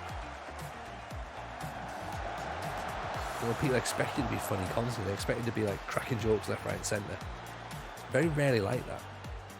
Most comics are extroverts on. Oh, what? Finished from Mordner. Extroverts on stage, but introverts off stage, I'd say. So you're not going to find me always the centre of attention. There will be some days, of course, where it's like, you know what? I'll take the lead here. I know what's going on. I'll be the person who everything can go through. But some days I'm just like, someone else can take the lead. I'm not bothered about that. Doesn't mean you're intentionally funny all the time. The unintentional comedy is always there and always gold. That's it. Kev gets it. Funny by accident.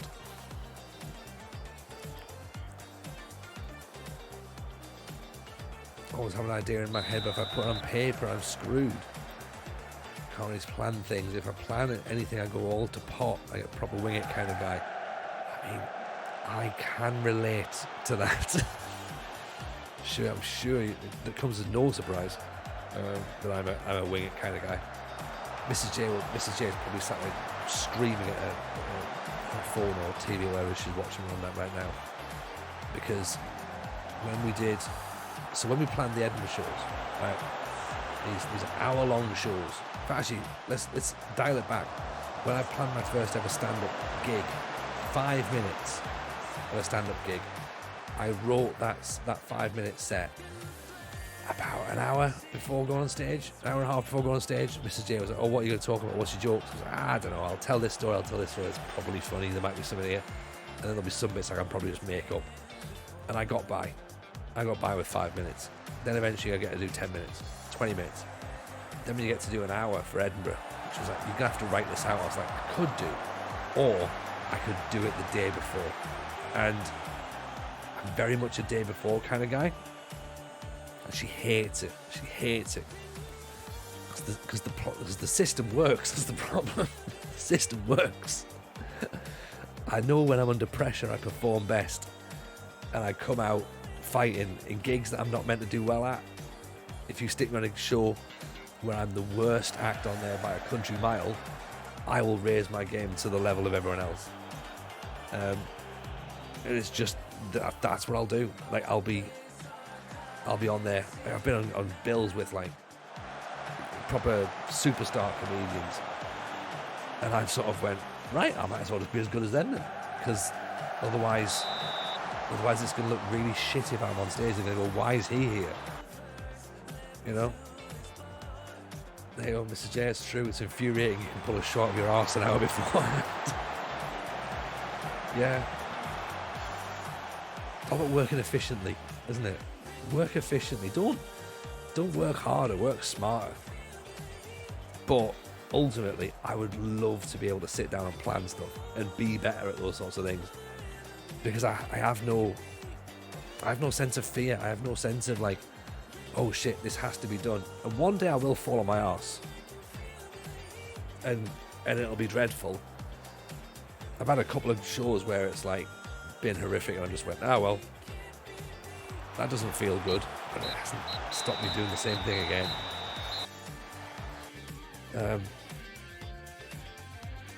But you can't change a light bulb or do any form of DIY, but you could do a show about it and it would be great. Exactly.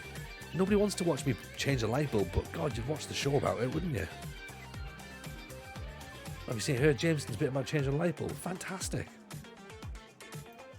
Voice of a generation. You know, that's what you want, right? That's the sort of moments we need. I couldn't do what he could do. I could actually, and they knew that even back then.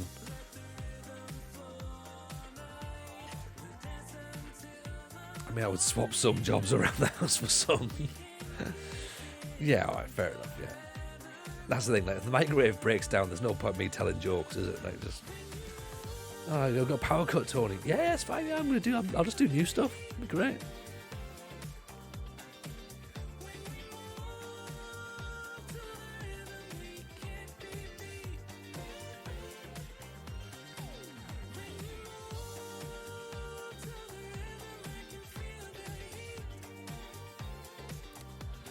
Definitely some moments I'd like to be like, it's fine, I'll just behave like a normal person.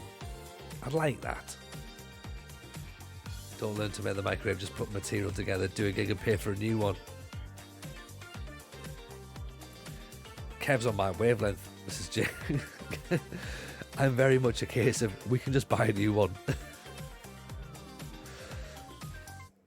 Because the way I look at it, right, if a car breaks down, there's no point me learning how to fix it. Other people do that as their job.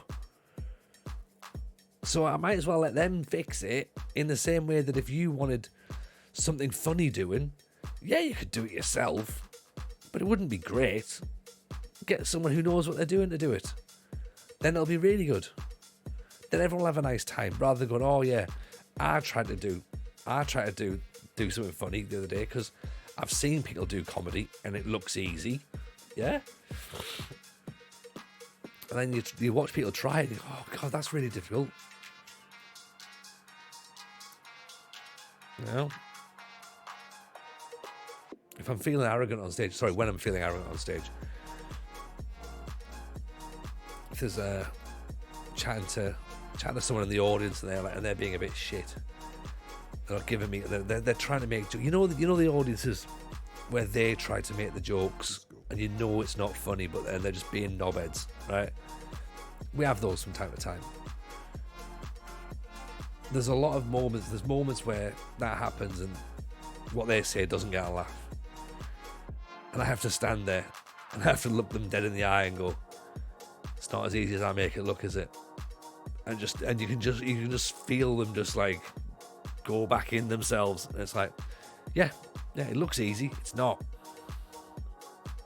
But then again, they can change light bulbs and stuff, and I can't. So that'll be them going, "Oh, you know what? I've rewired your house. It's not as easy as I make it look, is it?" Go, "No, it looks really complicated, actually. You've made it look quite difficult. Hence why you're here doing it and I'm not."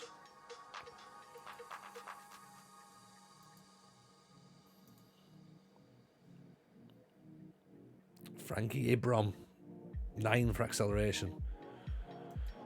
Still need this. I'm still distracted. I need a striker still.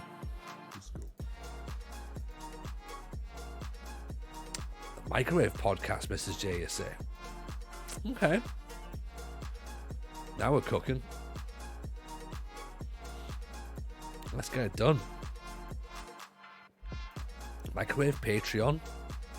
That's it. We'd do that, yeah. I think there's something happening here. Alexander not fit the bill. I don't know. I'm not really.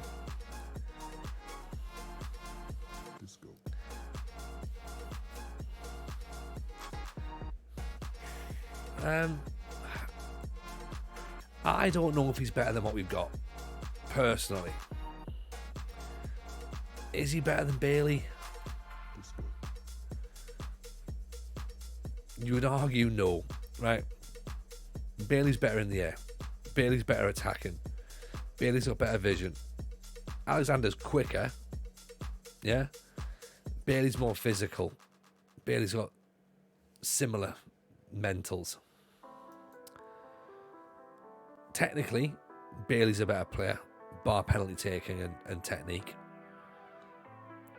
Mentally, I'd say Alexander's got a bit more in him. A higher work rate, for example. Bailey's only got 5, which I guess is kind of what's been letting him down last season. Not getting involved as much. Plays more for the team, so interesting. He's braver as well, so he'll put his foot in a bit more. Hello, Beta Twig. Welcome in. I've not seen you for a while. Hope life's treating you well, pal. And physically, there's a bit more pace there. I mean, do we get Alexander in another? That finishing's not great. Off the ball's good. Determination's good. Composure's all right. He's got 2 goals in 3 games, I guess.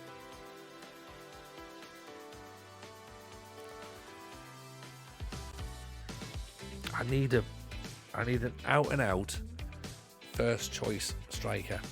That's what I need. No problem at all, United City. Always a pleasure seeing you. Always a pleasure seeing you. If you're not following Kev, of course, you will be. But if you're not, make sure you follow him. And of course, follow FMT as always.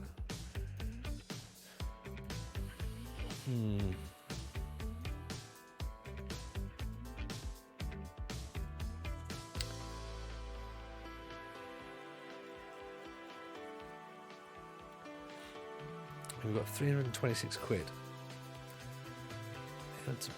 Anyone on the transfer list we can buy?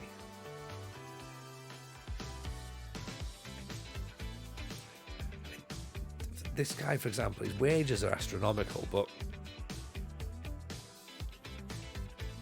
he looks better.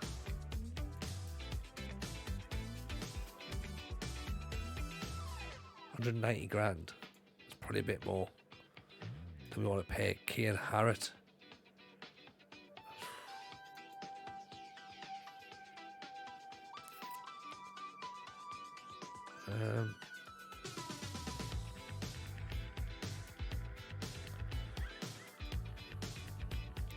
This is what we spoke about last night on the on the stream that you get to a point as the season's approaching that you look and there's always one position where you're just not quite convinced on your options, and you spend all summer looking, and it's great for making you think, but it's dreadful when it comes to the thing going, oh yeah, we've run out of time now. Ran out of time. Ricky Jade Collinson, we're not having Ricky Jade again.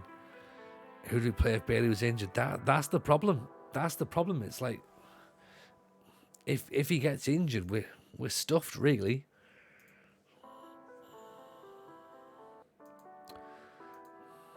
Bangura can play up front, I guess.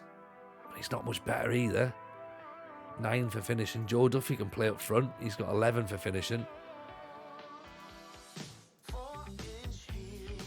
Panic by 3 strikers on deadline day and move them on in January. That's the spirit. That's what we'll do.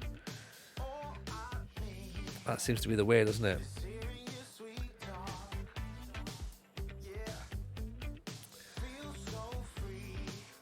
That might not be the worst idea, actually. If he comes in as a backup, fringe player, fine.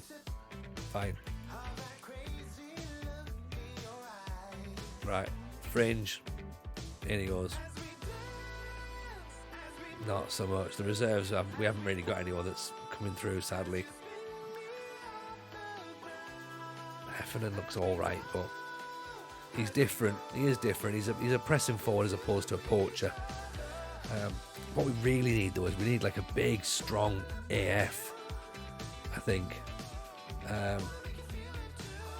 Ricky Jade Collison, 6'2".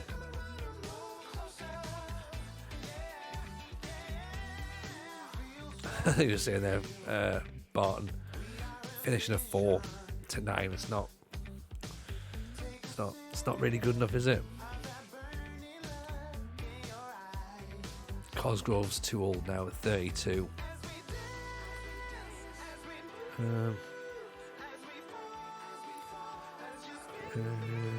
As I say, we're obviously looking for. We even looked at players who were unattached, and that's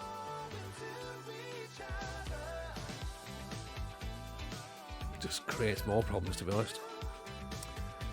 Getting the low market, we've had a lot. Joe, there doesn't seem to be anything jumping out at us too much that we can see straight away. Like,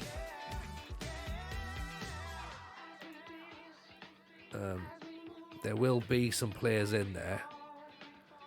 I think if we change it, tell you what, let's have a little look at listed for loan, and we'll change that to slightly interested. Is that going to help? Neil Pisani still there, 6'5", still got finishing of 1 to 9. Still not enough, really, is it? Nelson Ferry isn't going to score. McGonigal, there's jokes from last night still. He's fast. His first touch is good. Good technique and flair. Gabry. Won't take the transfer when you're searching for loans.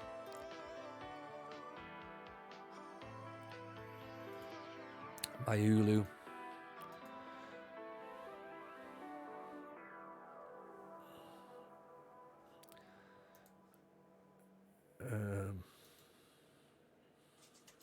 Andre Gomez, not good enough. Ashley Fennick, 6'1", 21 years old. Wanted by Barlow, Hartlepool, Northampton, Bromley, Halifax.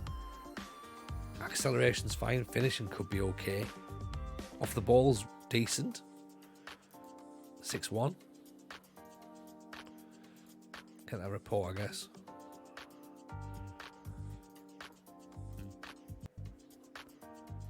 James Farrell Kane. Ooh, 6'4". There we go. That's what we want.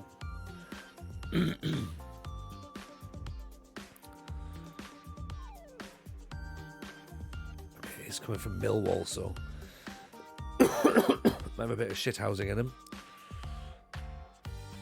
Neil Samuel.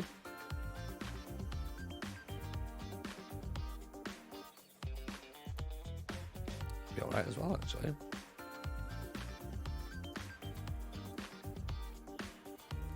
Stephen Armad, we don't know anything about. He's 5'9".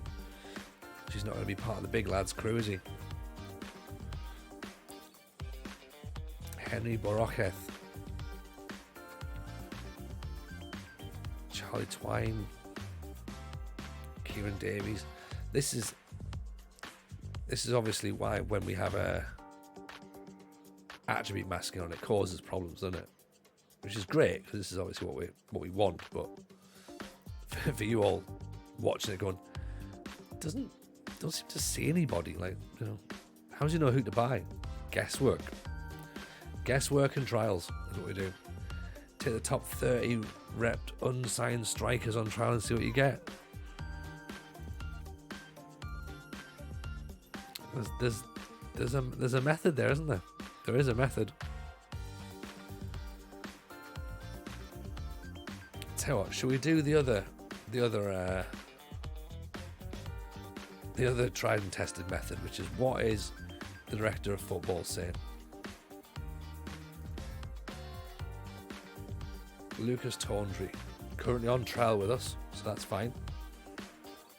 Liam Cullen, 30 years old,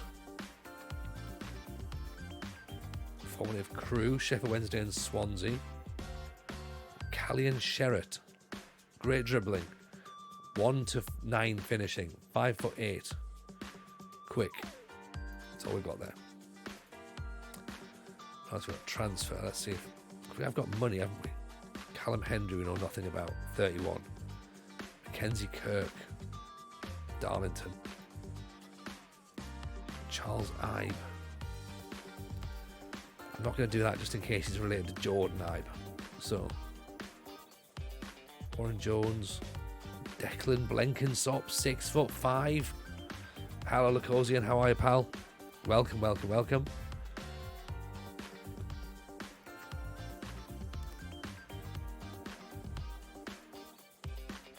do like Declan Blenkinsop.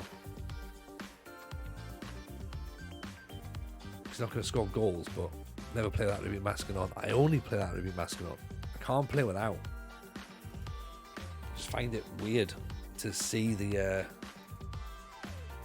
everything straight away. I just find it really odd.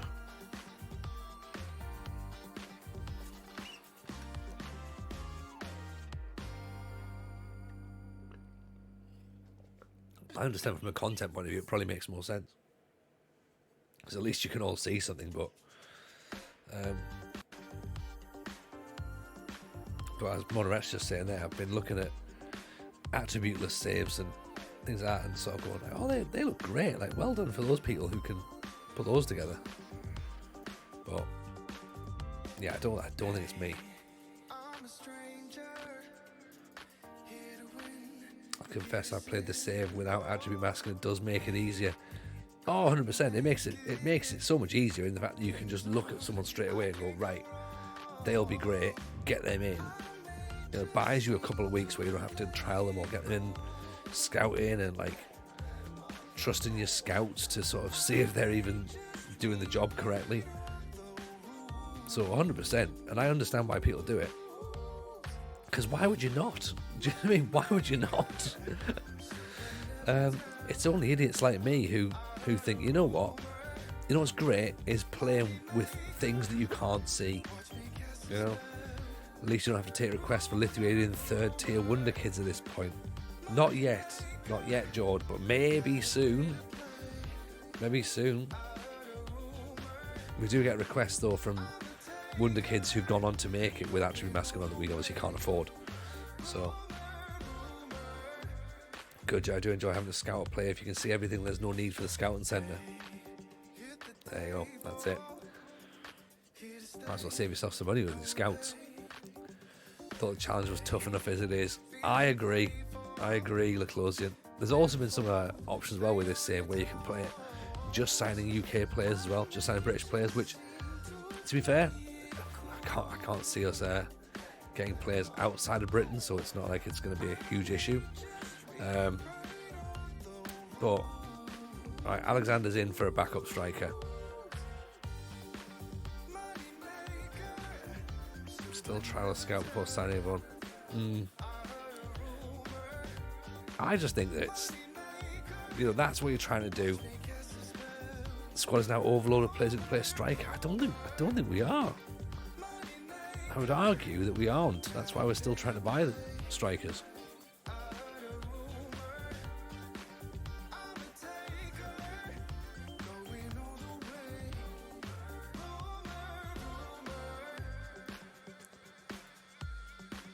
And I still don't think we've actually got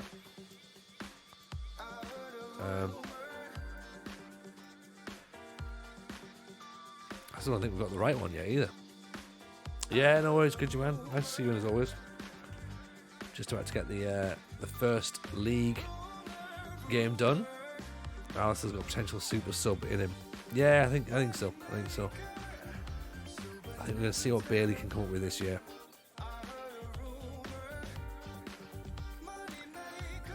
Let's work this one out. And so, got Alexander there.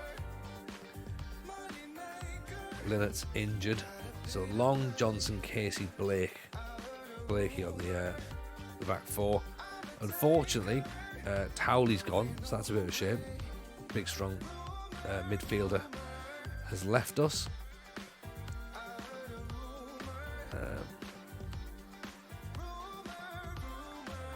Hackney can start in midfield, I think. Although it might end up being Rio who takes over. Frankie Marmalade maybe can probably slot in at DM now. Maybe even Kieran King. He's not quite developed just yet, has he?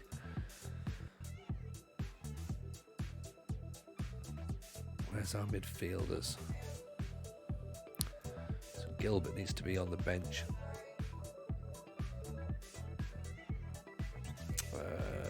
In place of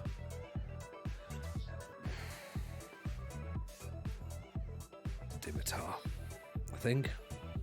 Let's do that. Tactic was very Benitez 0809. Does it really? Okay, I hadn't considered that. Regen rename is edging closer and closer. There you go. Actually, been asking off play the challenge only British and Irish players effectively sell players from elsewhere, taking on a new team. That makes it harder. Harder, Jimmy the bus driver. End of the day, it's a single player game. Play however you want. Exactly. But we're here just to, we're here to have fun at the end of the day. Like, I want to make some of this that's exciting for you guys to watch, and hopefully, the way we're doing it's exciting enough to watch, and we're having a nice time. And if we're not, then we're not. But I think for now, we're managing okay. Get that hydrates going. Thank you, Jord.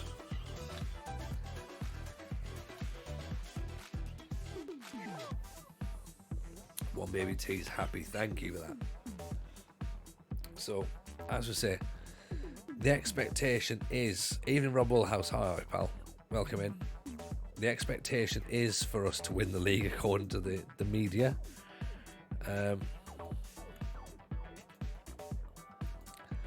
Let's see if we can live up to it, right?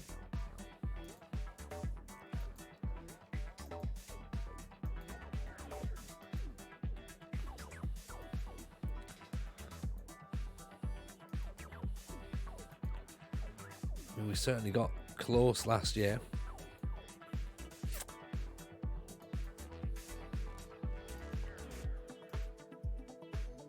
I'm going to back us from the start. Actually, let's put us in the mix. Voulez-vous coucher avec moi ce soir, Oxford Frankie Marmalade? There you go. How many regens have you got, Tony? I've been sat on 40k for ages. Need to sort it out. I've got loads of new gens. Well, there's loads of youngsters. Alexander's out for 5 weeks. Oh, God. We spent all that time trying to buy a striker. We thought, yeah, he'll probably be fine. Get him in as an impact substitute. Signed him and he's injured. That's the way this game works, isn't it? Well played, FM. Well played. They've done that perfectly. Can't quite. I've almost got to applaud it. It's very smart how they've done that. You won't see this coming. I did not. I didn't. Okay, let's see what we can do then. So, Mitoff's off to Salford. Blakey gets an extra contract after 10 games. He was desperate. The new Darren Eadie. There's a reference. So Mitoff's had to leave.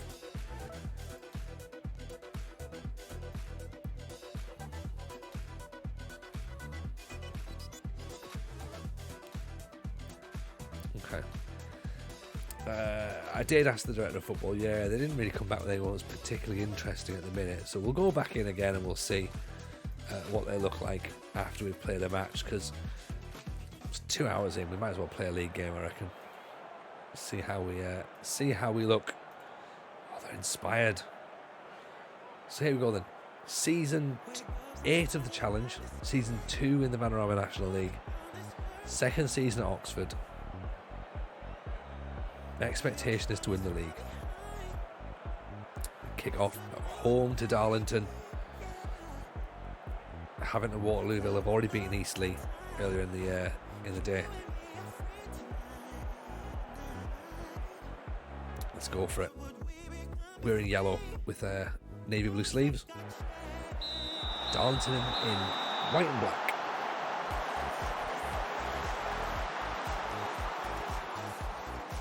Zach Johnson on the ball there. Casey. Hackney playing in the position left vacant by Towley. Bowling in midfielder role. Former Middlesbrough player Hackney, of course. Hoping that he can fill that space quite nicely. Should do. Nice pass out to Kadamari. Of course, as we're saying, like, look, we're looking for almost a replacement for Kadamari. He still scores 22 goals last season, so let's not say that he did badly last season. Roby's off the post with a header. Maguire. Didn't look at a striker from Darlington. We did. No, we looked at a centre back from Darlington. Sorry, centre back and left back Galvin. I think we looked at Gavlin. Decided against him. 28 years old. We thought, you know what, it's fine. We've got enough left backs in the club. If Sam Long has a goal, right back's not going to score from there. Let's be honest.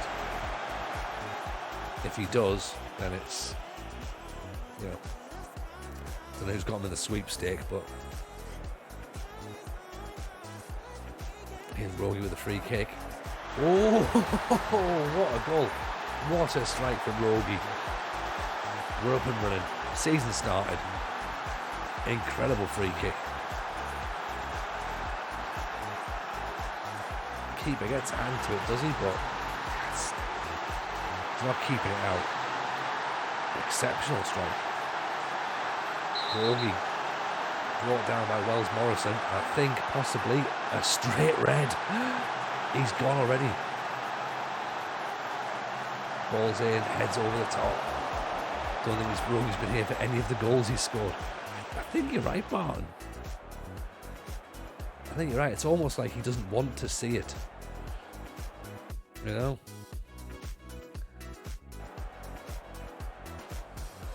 let's play a bit faster. Go down their left hand side because they've got nobody there at this point. Actually, if we want to attack their left, we go down our right. That would make sense, wouldn't it? Fiddly boots, boys, says the closing. Exactly, yeah, get on them. Get on them at this point. Maguire, lovely ball. Where's Rogie again? Through. Can he get his head up? No one's really coming in the back post in time, to be honest. Scores more in bed than any other man in the UK. Casey. Long. Here's Hackney. Dinks it over the top. Mordner. Almost got there. Blakey. Waiting for Blakey to whip a cross in as well, because this will be this is when you'll start to see the quality of him. Wow, there's Smith. Good save. Smith's gone flying at Maguire. That's assault, right? Maguire's hanging off with an orange injured now. Blakey's corner comes in, headed away. Maguire. Blakey puts it in again in those dangerous areas. Long, Casey, Hackney, Johnson. Here's Rogie, picks up the loose ball, cuts it back. It's an own goal. It's come off Sutcliffe. Rogie gets to the byline. Look at this. Just aggressive, determined. Comes off the defender. Wrong foots the keeper. 2-0. There's nothing Darwin can do like that. And we have to have a look at Maguire now because he's injured. What's the situation here? Lower leg injury. It's probably broken, given how violent they went in on him. Passing is 12, vision's 11.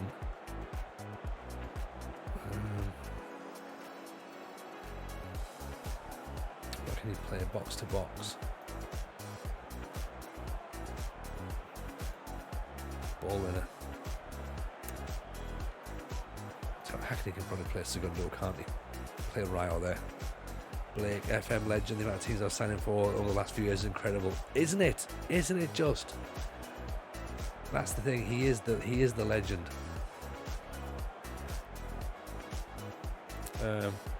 He absolutely is. And still going strong. Still only 29, more importantly, Jimmy. Still only 29. You know? Makes no sense. Man's had a career longer than anybody.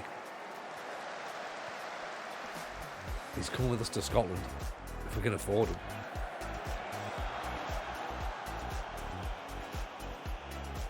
If that's where we go next. Long. Duffy.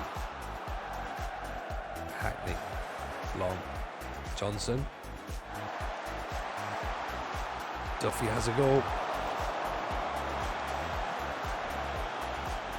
I've got some people who are big fans of Blakey as well. FM girl, Alice, big fan of Blakey. JDFM, big fan of Blakey. Tony Jameson, big fan of Blakey.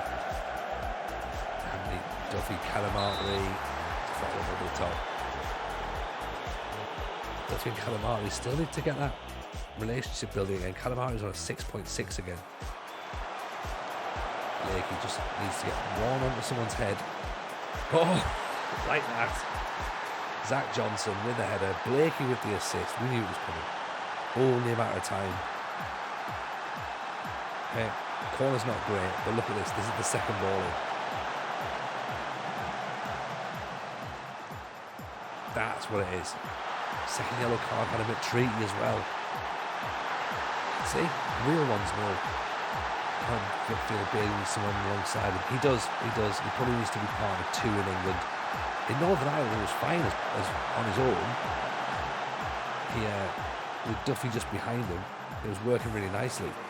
But in England, maybe he needs to be part of a two, more than just heads it over the top. So, yeah, we'll have to have a think what we're going to do with Bailey. Certainly not the end of the world, but Blakey back post.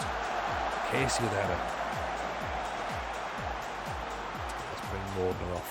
Let's bring Gilbert on for his debut. There's the attacking winger. They rendered the Kassam with three sides. Nice touch. Got to be accurate, right? Here comes Rogie again. So a decent effort on. Calamarley 6'5". Should make him a pressing forward possibly. Is that going to make any difference? I think so. I think it's Hackney. Rogi turns, gets the ball back. Gets it in, headed away. Gilbert. Duffy with an effort from outside. It's not going in.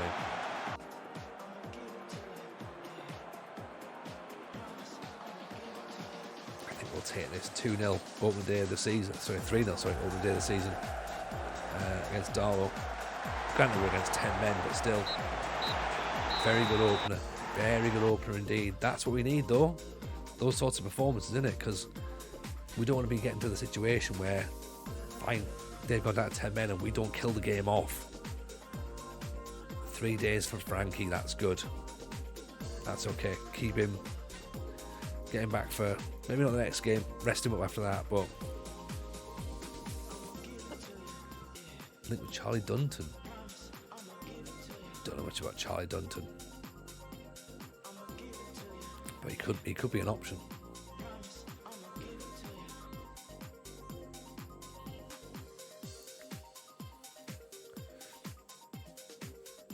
Better start than last year. Did we not start very well last year? Can't remember. What was last year's? No, last year we won. Then there was those couple of away games, wasn't it? We were trying to bed our tactic in to work out what we were doing last year with our standard with our 4-4-2. George Earthy coming at Chippenham, 6'2", 24 years old. Let's have a bit of a scout of him, shall we? See what he looks like. It's the linchpin in your midfield at Blythe. Okay. See what he can do, shall we? We've got Boston away next. We've got Filed. He's 6'5" in your game. Has he shrunk in our game? Has he? 6'2". All right, yeah. Obviously, doesn't reach his full height potential in our game.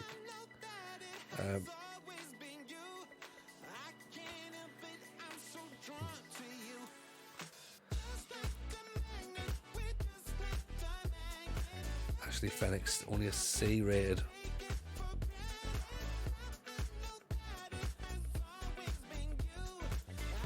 Didn't realise heights were random. I didn't realise they were either, actually. It's the first time I've seen it to consider it, really. Didn't get those messy steroids in this save. McManus looks handy as well.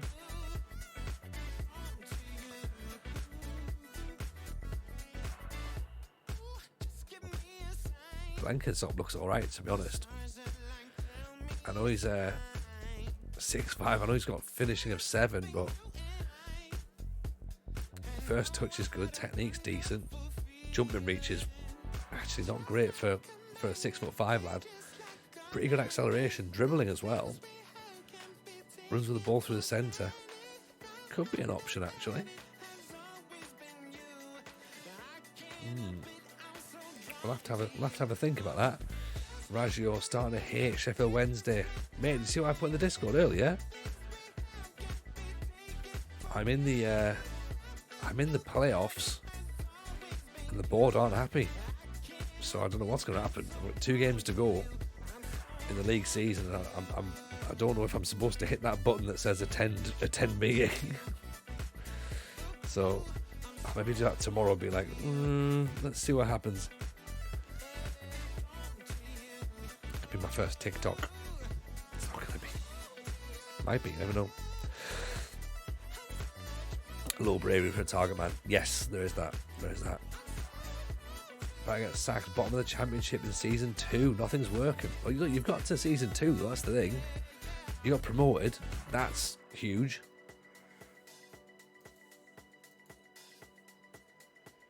Lots to hate. It's great at Sheffield Wednesday. I'm not saying it's not great, but I'm enjoying it. But I think the board are a little bit.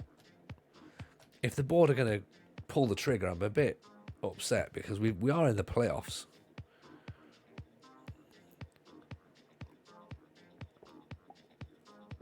We've not even been given the opportunity to perform in the playoffs, so and we're working with a tactic that I've built from scratch. completely brand new. I've never used a 3/5 at the back before.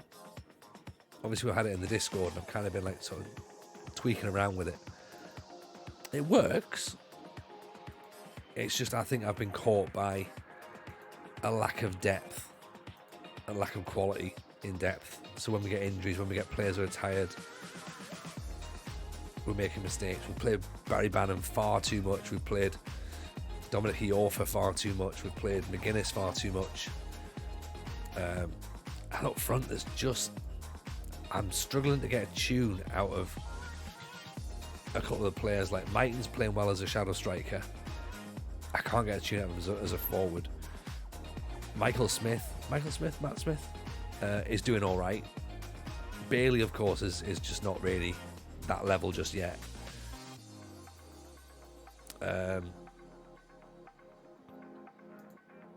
Windass is good. Windass is very, very good. But then again, Windass has also been injured for a while, so he's not scoring goals because he's not playing. In League One, they're great. There's no quality in the team when you get the Championship and you get rolled by everyone. This is where I'm thinking it's going to become a problem. Recruitment, especially if you're doing it Yorkshire-based only, to get those players in and be like, right, I'm only signing Yorkshire players. That's when it becomes more tricky. And the players that I've got, Michael Smith is a great target man. That's what I've got. So I've got him as a target man. I've got Windass as an AF playing off him, and I've got Michael as a shadow striker just behind, with Vaux and Bannon in the midfield, 2 wing backs, and then 3 at the back. In theory, it's fine, and it looks solid. And there's matches where we play and we look fantastic, and there's matches where we play and we go like, "Have you ever played together?" It's just really odd.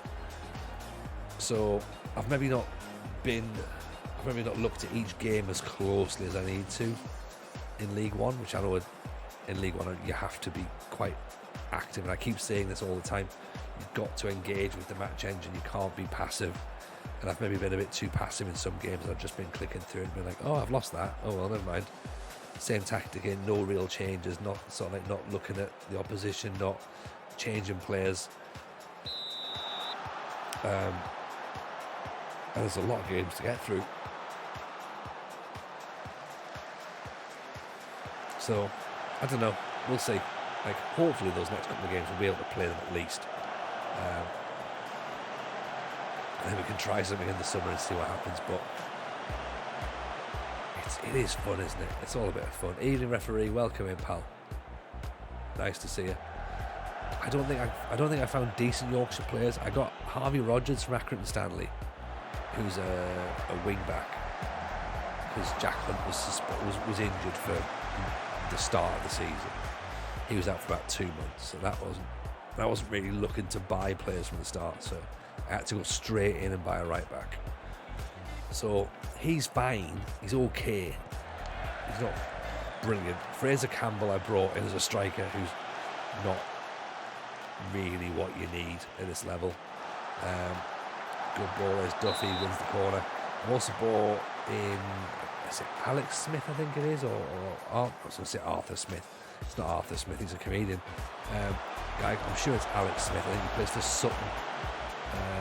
He's a midfielder, and he looks okay. He's fine, he's young, he's sort of like he's a bit Deli Bashiru style. So there's another player that does a very similar role. And I'm kind of struggling after that, to be honest. I brought in Aaron Lennon at the end when the restricted loan window closed, but I can't sign him. I can't register him because the restricted window had closed by the time he accepted the contract. He's a free transfer, so I'm just like, typical. So I'll release him in the summer, and I just thought maybe he'd be decent to have as just someone to bring off the bench and try and get someone. Tyler Smith was a guy I tried to sign, actually, Raggio, tried to get him in, but couldn't get it over the line. I think he went to Motherwell, actually. So that's that was a shame. Couldn't get that one done, but it's an interesting challenge. It's nice to go back into League One. League One's fun. Duffy's through. Duffy off the post. Blakey. Mordner. Creating some chances here against Boston, aren't we? It's up in the air a lot though, isn't it? We just need to put our foot down and slow this game down, I think. Rogie. Dancing around. Rogie's having a great start of the season. What a ball that is. Cadamartery. Actually, we've got the... We're not even playing quick. I thought we were playing with high tempo. The ball's bouncing all over the place.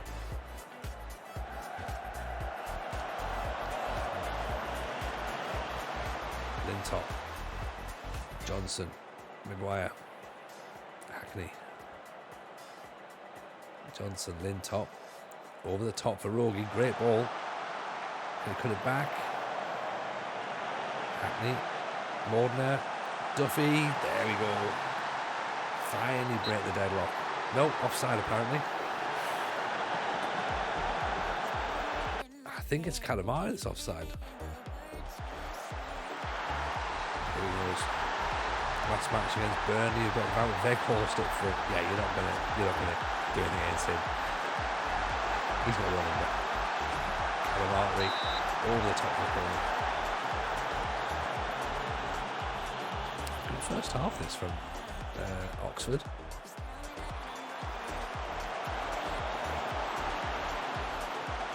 There'll be more now at the effort over the top.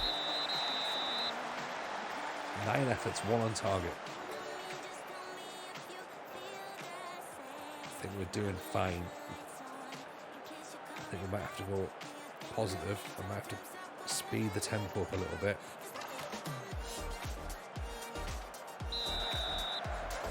Attack them for the first 5 or 10 minutes of this second half. Remind them that they're in a game.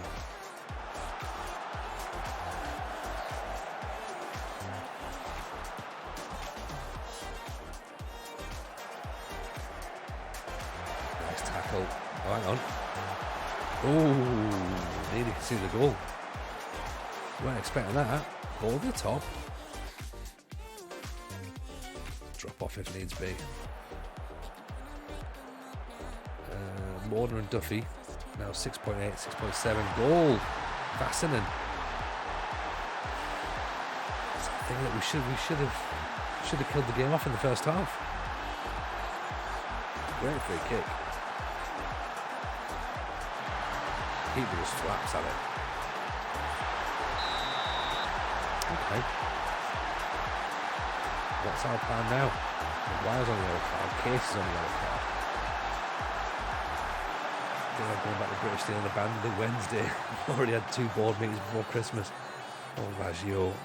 I'm sorry, mate. I'm really sorry that I brought this into your life.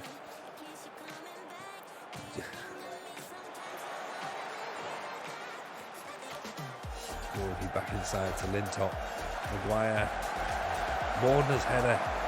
One in. Calamari having a replace for Bangura. Still not as bad as Bordeaux. I like Bordeaux. I don't understand why everyone hated Bordeaux. It's nowhere near as bad as everyone makes out. Surely. Fuck Bordeaux and the entire Bordeaux region of France. Yeah, okay. Yeah, I get that. Alright, Johnson, Blakey. Let's fall to Rogie. Oh, Rogie. You normally put your foot through those, buddy.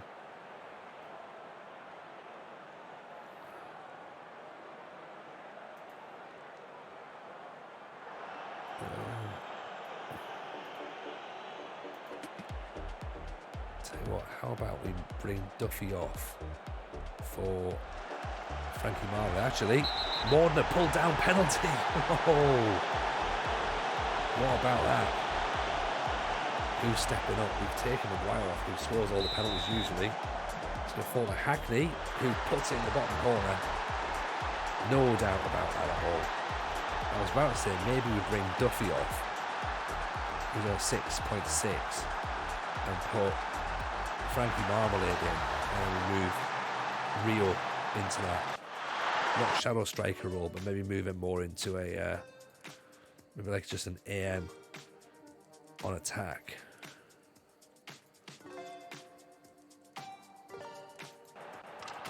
Let's see if that works.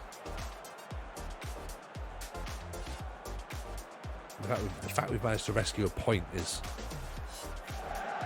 much better. Mordner nods it on.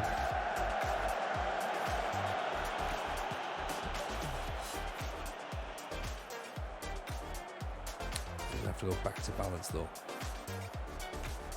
Now it's a case of respect the point. Bayless,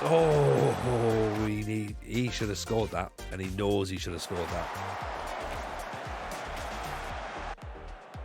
That should have been 2-1. We should have lost that game right there. What a moment.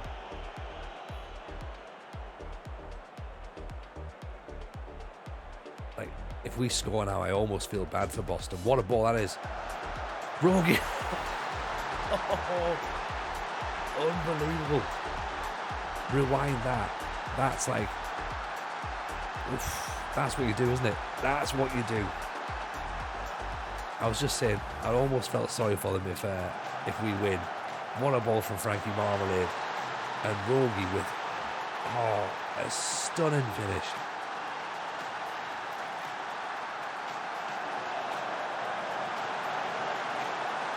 Actual football. Actual football, folks.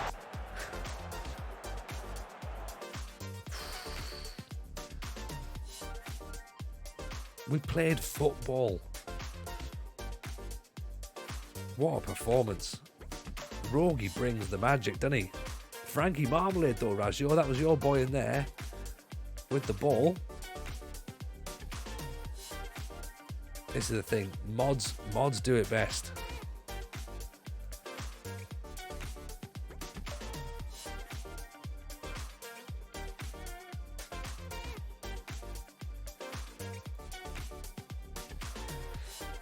I think I could watch that pass all day. It's a brilliant pass from Frankie Marmalade, isn't it? He just cuts and picks it out. Rogi comes back inside. He could, if he wanted to, roll it across the 6-yard box for an easy tap in, but his body shape's the right way and just taps it in at the near post. Keeper's got no idea where it's going. What a finish. 2-2 for Rogi. We said last season, once he starts scoring, the goals will come. And he's proving us right. Andrew Bevan from Middlesbrough, leading Sky Bet League One player apparently. Poor intelligence, susceptible to injuries. Bye. Just signed the next player for 300 grand and found I got 30% of the sale. Excellent. Excellent. Playing the system. That's the way to do it, isn't it? I'm gonna get Frankie Ebrom in on trial. He's not got enough pace for me. His off the ball's not brilliant, but his finishing looks fine. We can trial him, see what happens. Rogan Chiruli. Chiruli, you cannot be serious. Yeah, but don't call me Rogan Chiruli.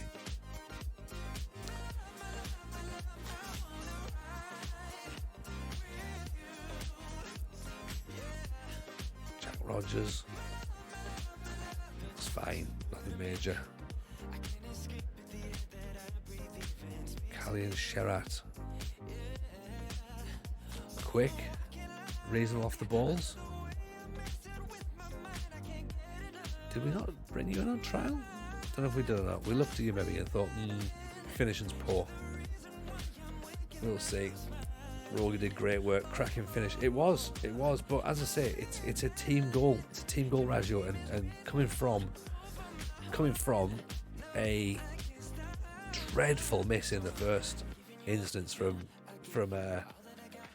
Boston. Like, they've got to look at that, and they've got to be thinking that's a goal. Like, how he's hit the post from there, I've got no idea. And all of a sudden, we're down the other end. Few nice passes, defense splitting ball, from Frankie Marmalade. And then Rogi's got a bit to do. It's 6 points out of 6. 2 wins out of 2. Leading us into the filed game. Thinking, okay, let's see what happens, shall we?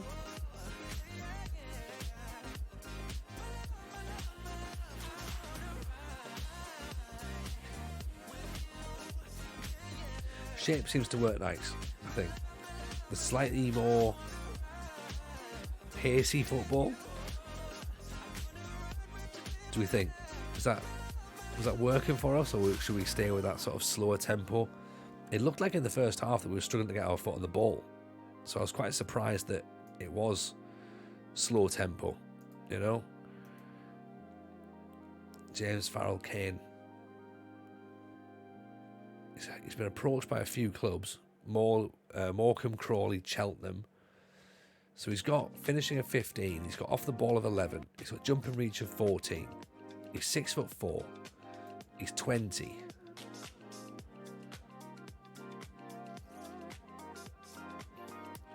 He's something different, isn't he? That's the sort of goal that have the Boston manager screaming FM's broken. Yeah, it's the fact that they miss. That work rate's not good enough though, is it? 8. That's what I'm worried about. I mean, yeah, their manager's pulling his hair out at the fact that they've missed that chance. We should have been. I said as soon as it happened, we should be 2-1 down. But it's football, right? That's how the game goes. We've just got to be. We've got to be ready to capitalise. Thankfully, we were. So filed next. Then it's Oldham, away from home as well. Oh, Noah Preston Watkins. We keep looking at him. We keep thinking, is he someone? Is he worth it? Get him in on trial. Why not? Hello, game legend. Welcome in, pal. How are you? Pleasure to see you. Hope life's treating you good. Appreciate the raid. How was your stream? Welcome in, Raiders, by the way. It's very nice to see you all. You might have already been told what's happening here. We're doing a British Steel Challenge, and we are in season 8. Season 8 with Oxford United at this point now. We spent 6 seasons in Northern Ireland, won ourselves 5 trophies, which isn't really a lot when you think about it. 5 trophies out of 35. We lost the league in the Vanarama National last season, on the last day of the season, and we also lost the playoff final as well. So that was a bit worrying. And then we thought, well, do we get a new contract? Do we walk away? We weren't entirely sure. But the more we thought about it, we thought, well, actually, we were 2 games away from promotion. So we might as well do a little rebuild and you know, see if we can go again. So this is what we're up for now. We're up for redemption, is what we're going for. And we've started the season perfectly. 2 wins out of 2. Big Rogie out of mod. The free kick on the opening day of the season against Darlington. They went down 10 men, so we then pushed on and got the second and then the third. And then we've just got ourselves a huge moment right now. Rogie in the 94th minute. Hackney with an 86-minute penalty. We were bossing the game. We shouldn't have been 1-0 down, to be honest. But yeah, we kept going, and we got the points. So well worth it, well deserved, to be honest. Game legend, don't tend to stream during the week, so enjoyed it for a change. It's handy, innit? You do something a little bit different, and it just makes you feel a bit like, oh, cool, that's all right. We can do that. That's pretty good. So yeah, good, man. Glad it was a bit. Glad this. Well, I was gonna say glad the save's a bit inconsistent, but you know what I mean. Like, I'm glad you're in, and it's not just like, oh yeah, we're winning all the time. Oh god, yeah, we're losing. Like, inconsistent's nice. It keeps you a bit engaged, you know. But yeah, if you've not if you've not been in the stream before, obviously we've got the Football Manager Show podcast. Come and have a follow for that. Listen in. Released every single Wednesday. And of course Discord as well. Come and join us in Discord. Come and hang out there. Come and chat to us. It's a good community. Really nice community, to be honest. I think Frankie Marmolade's got to be close for a start. But Maguire's back fit, I think. Hackney's back there. The issue is over Katamari still. Let's change him to an AF actually, see if that works better for him. Work tends to drain me out. Tend to keep Friday and Saturday, but I enjoy it. Tend to love doing the grind, long saves. Not one for an easy save, if you get me. Look, Game Legend, look, you can see what we're up to right now. British Steel. That's not for the faint-hearted, is it? That's not 4-2-3-1 gegenpress. Win the Champions League with Real Madrid. So yeah, you're our kind of people. 100% you are. Last year we were in Indonesia. Now we're in British Steel. So yeah, we don't do the easy way either. British Steel could be your sort of safe. I think it could be, I think it's got your vibe. Here's one of our emotes is there's the easy way, the hard way, and there's the TJ way, which is like the hard way, just done harder. Indonesia was great fun though. Really good fun. Because the thing is that all the players, like anyone who's got an attribute of double digits is instantly elite. And there's very few of them. And also the players naturally are quite short.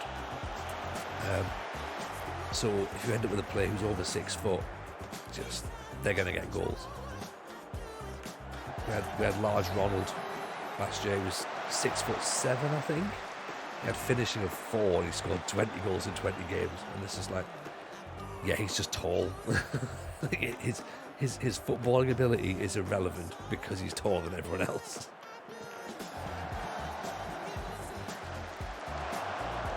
Good call to stay at Oxford so far, says Carlisle fan. It could be in a minute. 2 wins out of 2. It's looking good. Playing decent football as well, that's the thing. Playing actual football. Getting the ball on the floor. Passing it. Warner with a header at the back post. Got Blakey as well, which I'm delighted about. Blakey whips it in. He's 7 games away from a new contract already. Rogie sells the defender, the dummy. Warner with the effort, wins a corner. Thing is, what we need to look at though, Carlisle fan, is 20 games in, is it still a good call being at Oxford? 30 games in, is it still a good call being at Oxford? 40 pounds. I think it's got 6 overall, isn't it, this season? Crowd's a bit loud at your end. I'll take that a smidge. It should normally be balanced out right, but apologies for that. Great ball. Rogie, we should have finished it. I love Rogie. Leicester should sign him. I mean, I wouldn't stop the boy if he was going to go there. He deserves his opportunity. I'd rather he doesn't. I'd rather he stays and learns his trade at Oxford. He can't begrudge him. Blakey with the ball. Rogie goes for the header, misses it. See, Blakey putting the ball into dangerous positions there. Lintop. Zach Johnson, Maguire, Casey, all over filed, but we're still 0-0. That's the problem. We need to get a finish. Duffy. Right, let's push to positive. They've not had a shot yet, but again, doesn't count for anything. We know what normally happens at that point. Means they come right down the other end and score. Where are we in the table? We're currently 2nd, I believe. Great ball at the top of Katamari. Oh, keeper makes a great save. And we're pushing on. Just need that net to bulge, don't we? Final round of the league. How's the challenge going? 5 trophies out of 35 so far. And the Duff Man will show you. We'll show you what we've done at the end of this game. Duff Man flies over the top. Yeah, 3 games into the season. Well, we slipped to 4th, sorry. Solihull Moors are 9 for 9. I mean, we are all over them, but we do need to make sure that we score a goal, otherwise. The thing is that I'm trying to work out what to change. There's nothing to change, really. I guess play a bit higher tempo, maybe. Maybe consider moving Duffy up as a second striker, playing with 2 strikers rather than 1 in the shadow. Positive mentality. Great ball in. That would have been a great ball. Calamari looked at it. 3rd game of the season since you went to Oxford when I was in last. Oh, really? Oh, so what happened last season then, Duffman, is that we, from last season when you saw the third game, we actually lost the title on the last day of the season. Then we lost the playoff final. So we pushed on. Rogie gets the penalty. There we go. Just put the ball into those areas, isn't it? Maguire doesn't miss from the spot. There we go. Pressure finally pays. And again, there'll be people in the chat going like, oh, you know, or other streams going, oh, you know, so many penalties. But when you play like that, you understand why it's a penalty, because you're putting the pressure on the back line. You force them into making a mistake, making an error. And the defenders then just panic and throw arms and throw hands. Duffy hits it over the top. Calamari, 6-3.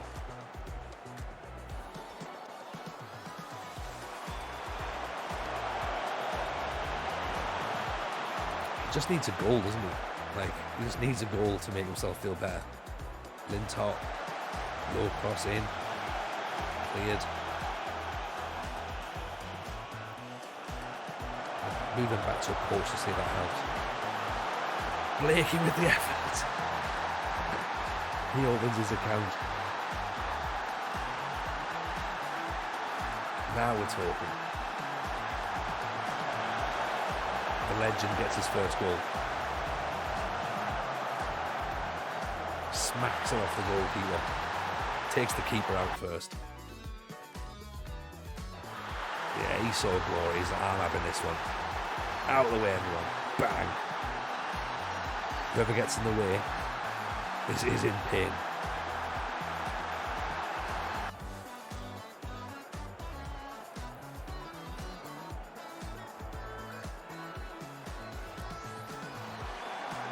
Oh, nicely headed away by Johnson. Caught that one over the top. Oh dear. Nicely held by Beach.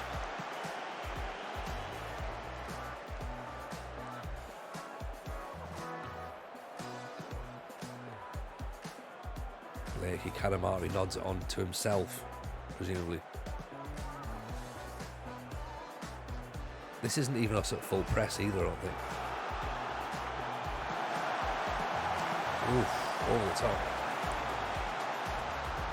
So we've conceded 1 goal this season, right? And that was against Boston. 5 goals at home in 2 games. The ball out to Rogie. So much space. Oh, what's his? I don't even know what he's trying there. Is he going for the top corner? He might as well. He's got that much confidence about himself at the minute. Defenders just let it roll. Here's Maguire, Rogie. 1-2 with himself. Maguire back inside to Johnson. Maguire. Rogie goes again. Thinks about it, inside to Long. Long, back for Duffy. It's almost too good.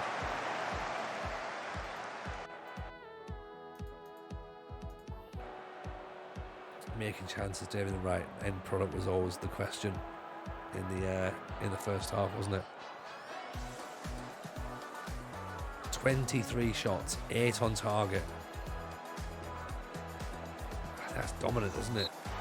That's pretty dominant. That's reasonable.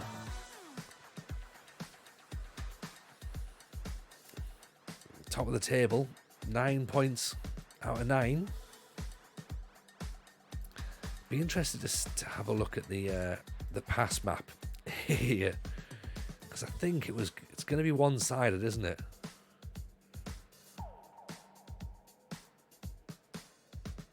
Yeah, a little bit. Everything's going through Rogie. 128 combinations, 215 for Maguire, 174 for Hayden.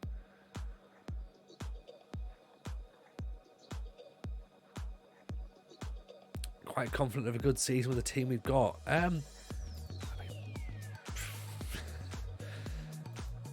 We're a striker short, Duffman. That's what I think. I think this is how we looked last season, okay? But when we get injuries, when we get suspensions, when we get loss of form, the players who are on the bench, that's where this is going to be the issue, I think.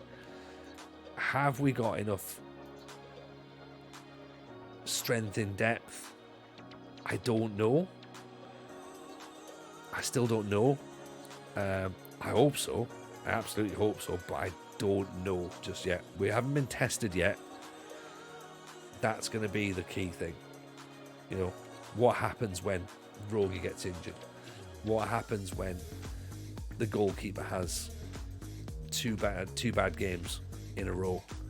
What happens when Blakey gets injured? You know, Eden Franco, how are you, pal? Welcome in. You know, what happens when there's a suspension at centre half? We were tested against Boston. It was a very encouraging game. That is a good point, actually. That is a good point, Monoret. That is a very good point. We were tested. Yeah. But we're fully fit. We're just talking. There you go. See, literally, just saying now. What happens if Blakey gets injured? He's got injured. 7 weeks as well.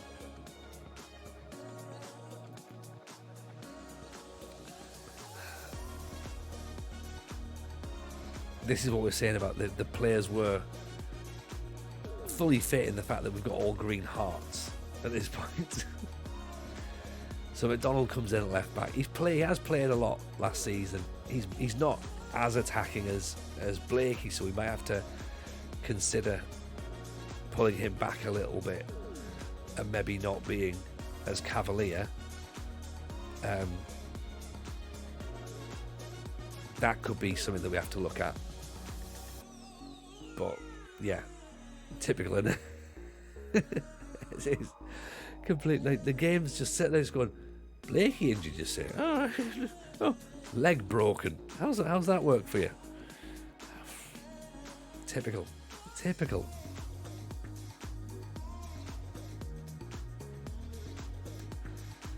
It was always going to happen. And now Blakey's probably going to be like, we're probably going to struggle all season to get him back up to full fitness, knowing our luck.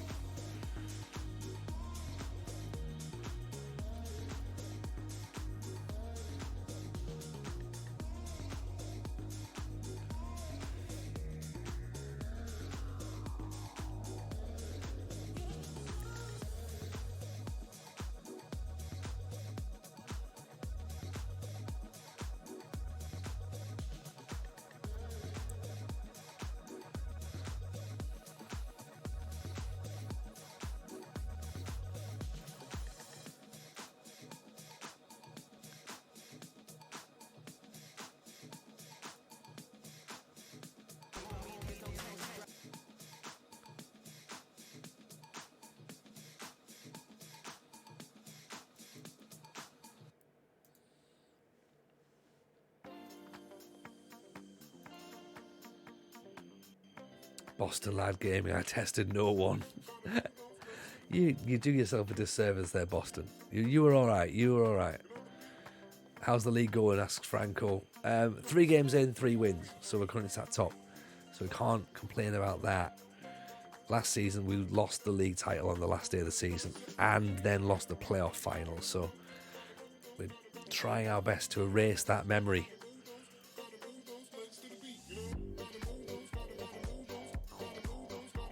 They still don't want Renford to come back. He needs to come home. That's what he needs to do. Oh, we could get Zenk. Now Zenk could be an option. Okay, 6'1", 14 for acceleration, 14 for dribbling. First touch is decent, flair's decent, long shots is decent. Off the ball, 14. Shoots with power, knocks the ball past the opponents. He could be the guy to get the goals if Bailey Katamari's not. He looks good, doesn't he? But MK Dons want him as well, so I think if it's a shootout between ourselves, I would imagine it'll be MK Dons who get him. But you never know. There you go. In they go. Here's a big question mark. Hearts have made a bid for Rogi. I'm going to put this in the Discord for him. I'm going to let him decide what happens. Okay.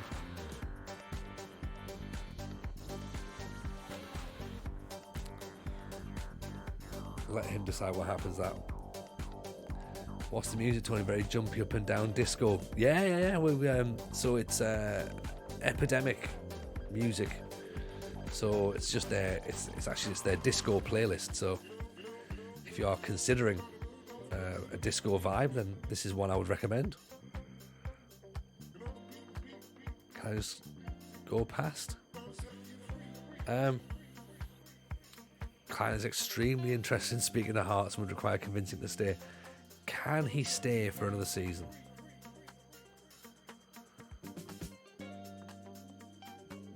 Let's negotiate that for now.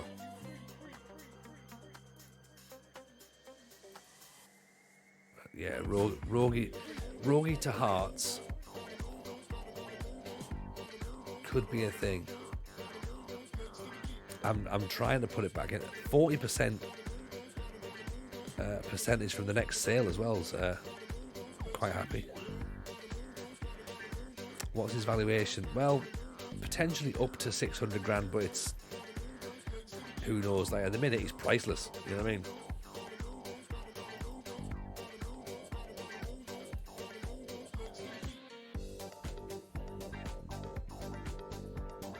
Money means nothing after this season. That's a good point.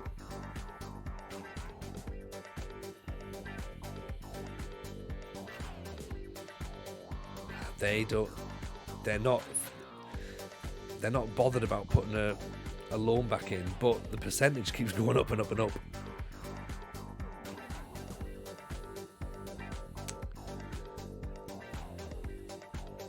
It's gonna have to go.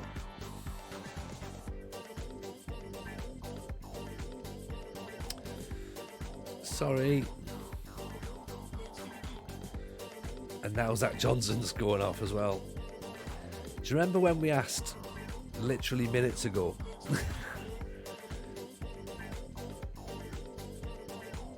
Rogi said he would be interested in seeing out the remainder of his contract. Yes. Accept loan back.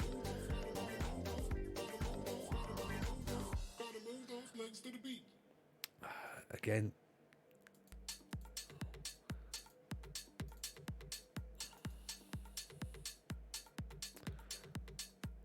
Johnson's frustrated. Oh dear.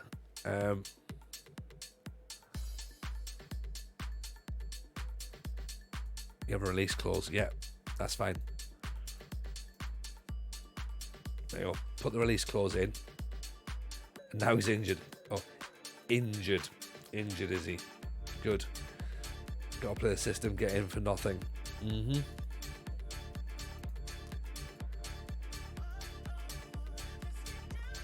Rogi's agreed to join Hearts, but stays at Oxford for the remainder of the season. I mean, you can't, you know what I mean? Can't begrudge the lad it.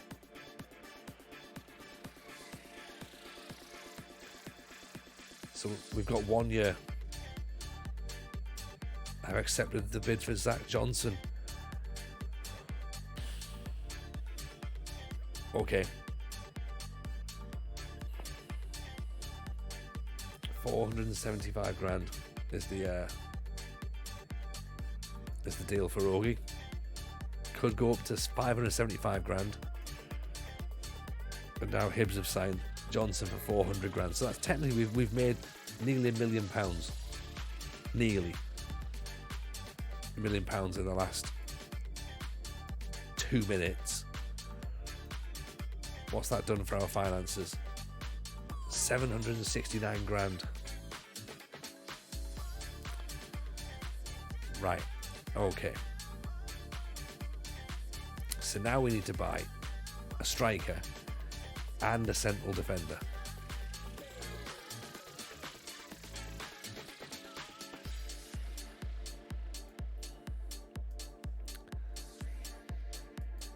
I think Wednesday's stream is going to be fun, right? Did that with star player Colin Bay, loaned him back and left the club before he did. I mean, we could still do that. We could still leave before Rogi, but at the end of the day, you know, you got to be happy for the lad. He's worked hard to get his shot. He's been exceptional at the start of the game,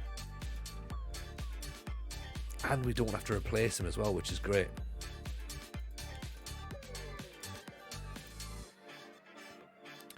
Overton's transfer listed now. Rogi will be disappointed it's not Killy. Yeah, he will be. He will be really, really disappointed, to be honest. But we've now got to think. It's a lot of money.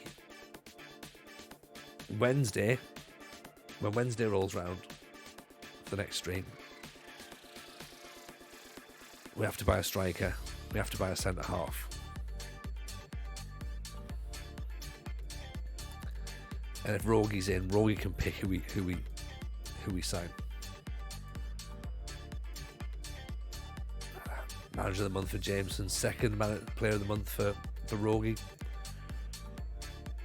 Did you get the chance to offer higher bonuses for winning the league, or the transfers too late? I think they've already been done. I think they get done early in the pre-season, don't they? I think. Or is it like towards the back end of pre-season? Have our odds changed at any point? We're now 2-1 to win. C+.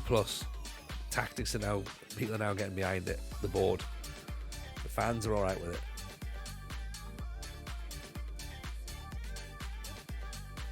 So we've lost some big players. We lost Towler from midfield. We've now lost centre half. Huge moment as well. Zach Johnson. He's been great for us. Is Kieran King ready to drop in that centre half position just yet?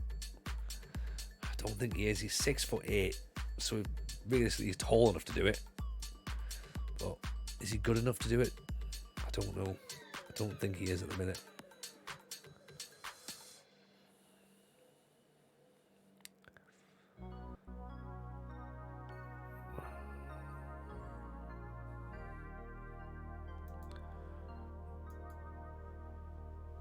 Gunga and Northumberland 10 points clear with Blythe. After 19 games, there you go.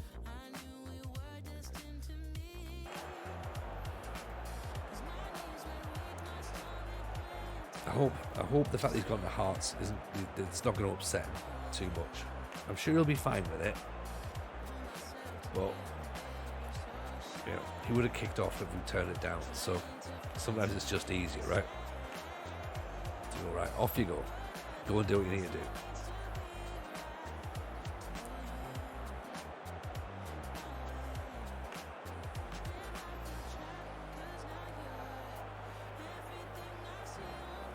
Palace away to Oldham.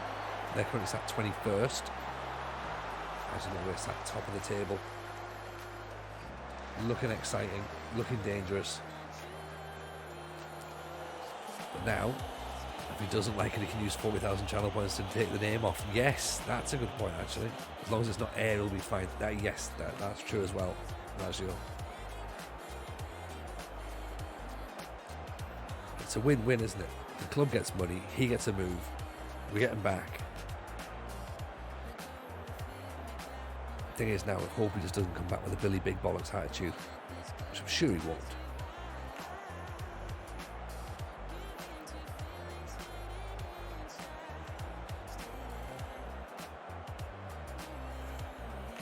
I'm sure the fact that the second I get the ball down that wing again, he'll be away. 21 minutes in though, first highlight of the game, which suggests it's probably going to be a goal for Oldham now.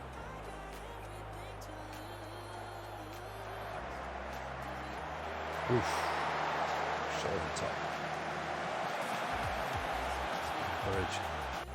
I'll tell you what, let's whip some crosses in rather than working the ball. Jebaroo, how are you, pal? Welcome. We are, mate. Well, in this match, no, this is 0-0 right now, but we're currently second in the league. Played 3, won 3. Currently in the process of playing match 4, drawing 0-0. We've looked really, really dangerous in our first 3 games, which means this is the game that's going to go terrible. We've just lost our best centre half. Rogi's just been sold to Hearts, but obviously with a loan back, so we get him straight back in. So that's decent. But we just need to get a result here, or at least play a little bit better. We're playing a little bit sort of within ourselves, I think, here. So I might have to try and work this one out a touch. Connection, playing as the Jersey Red Bulls. My strikers have scored 4 hat-tricks in the first 4 competitive games. Right, I need your strikers, because Bailey Kadamari for us is not really doing that for us. So we need better strikers. So we have money for big strikers, money for big centre-halves. We'll do that on Wednesday. Lorne Bickley.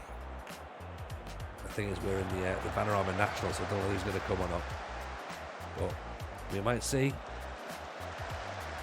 Rogi almost had the chance to play the ball through. 9th tier player. Oh, okay. Maybe we will go then. That might be the option. Long. McDonald. We also have a new left backs injured as well, so that's not great. The ball in. Billy Calamari's not scored yet. Maguire with an effort from distance. Ronaldo's at 6'5", so let's bring him off for Gilbert. Play him up there so he can go as that winger on attack.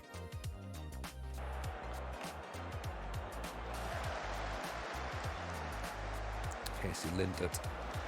Rooney might have to come off, actually. First time he's not looked the part this season. Hackney. Great ball there from Mordner.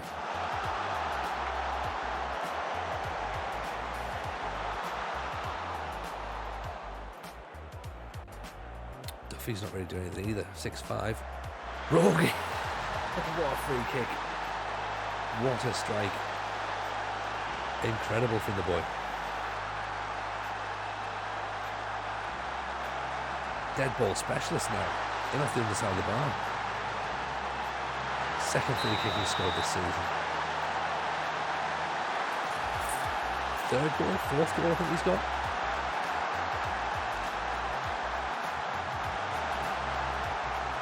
He's on the yellow card all the time. I have to consider bringing him off in case he was flying with another tackle.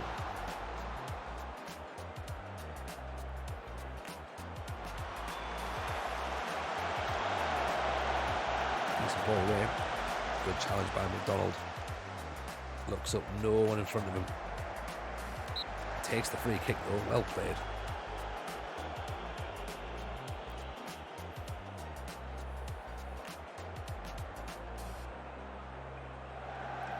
Excuse me. Donald hits it in. Stanley with an effort.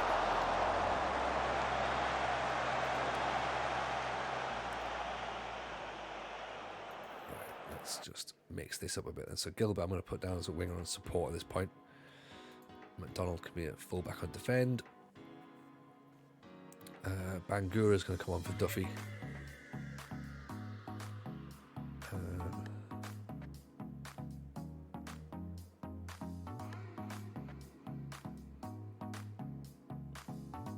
Rogi's on a yellow. I don't really want to sort of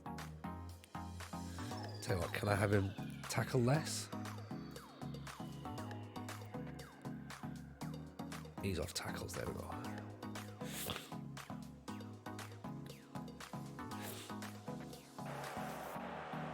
That should help, shouldn't it? It's well balanced as well. Donald back inside for Gilbert. Good save. Free kick apparently. Okay, fine.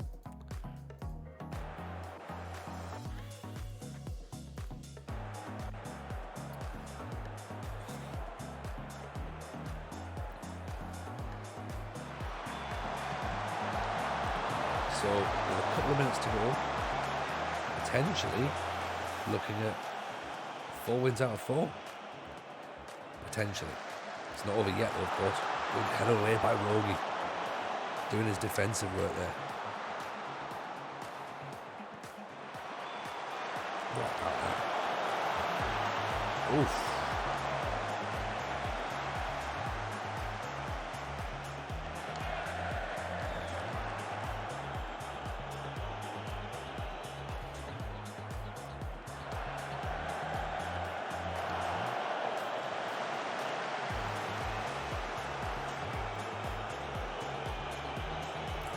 Just keep the ball.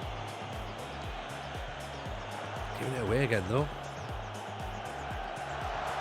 Come on, offside, surely. Yes.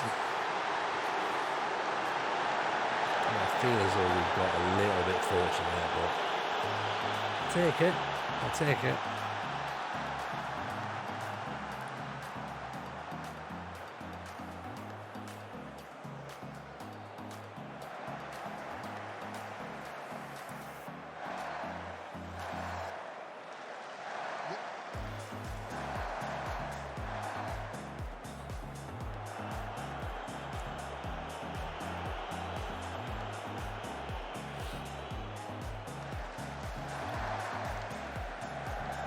Over the top. That'll do. There we go. Survived again. 4 out of 4. I think we'd have taken that. Had someone offered us that at the start of the stream and said, oh, you're going to win your first 4 games. Yes, thank you. We'd take that 100%. Excellent. Absolutely excellent. Last season you lost the first 2 away games. This season you've toughed out 2 wins. Good signs. 100%. You're right. That's massively encouraging, to be honest. This guy doesn't look too bad. Hello, Victor Schaaf. Yeah, you're right, and we have ground them out as well. We've managed to get the to get things done. Play them as an advance forward if we have to. We'll pay the money and we'll pay them as an advance forward. We might be able to get Zenk in. We'll see. If we can, then that's a huge thing as well.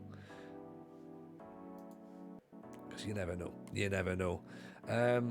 Right. That's been fun. So let's have a quick little look around. See who's available to raid. We can go and pop our head in and say hello to someone. Because it's bedtime, really, for me right now. So that's what we're going to do. I will find who's about. Okay, this guy says he's been sacked 3 times, so that works for me. Right, go and give Dark Prometheus some love. Let's see what he's getting up to. It looks like he saves in Germany or Austria, I think it is. So yeah, go and give him some love. Take care. We'll see you on Wednesday. All right, keep your eyes peeled. Have fun, everyone. And thanks once again. Genuinely enjoyed this. So, yeah, all the best. See you in a bit. Bye now.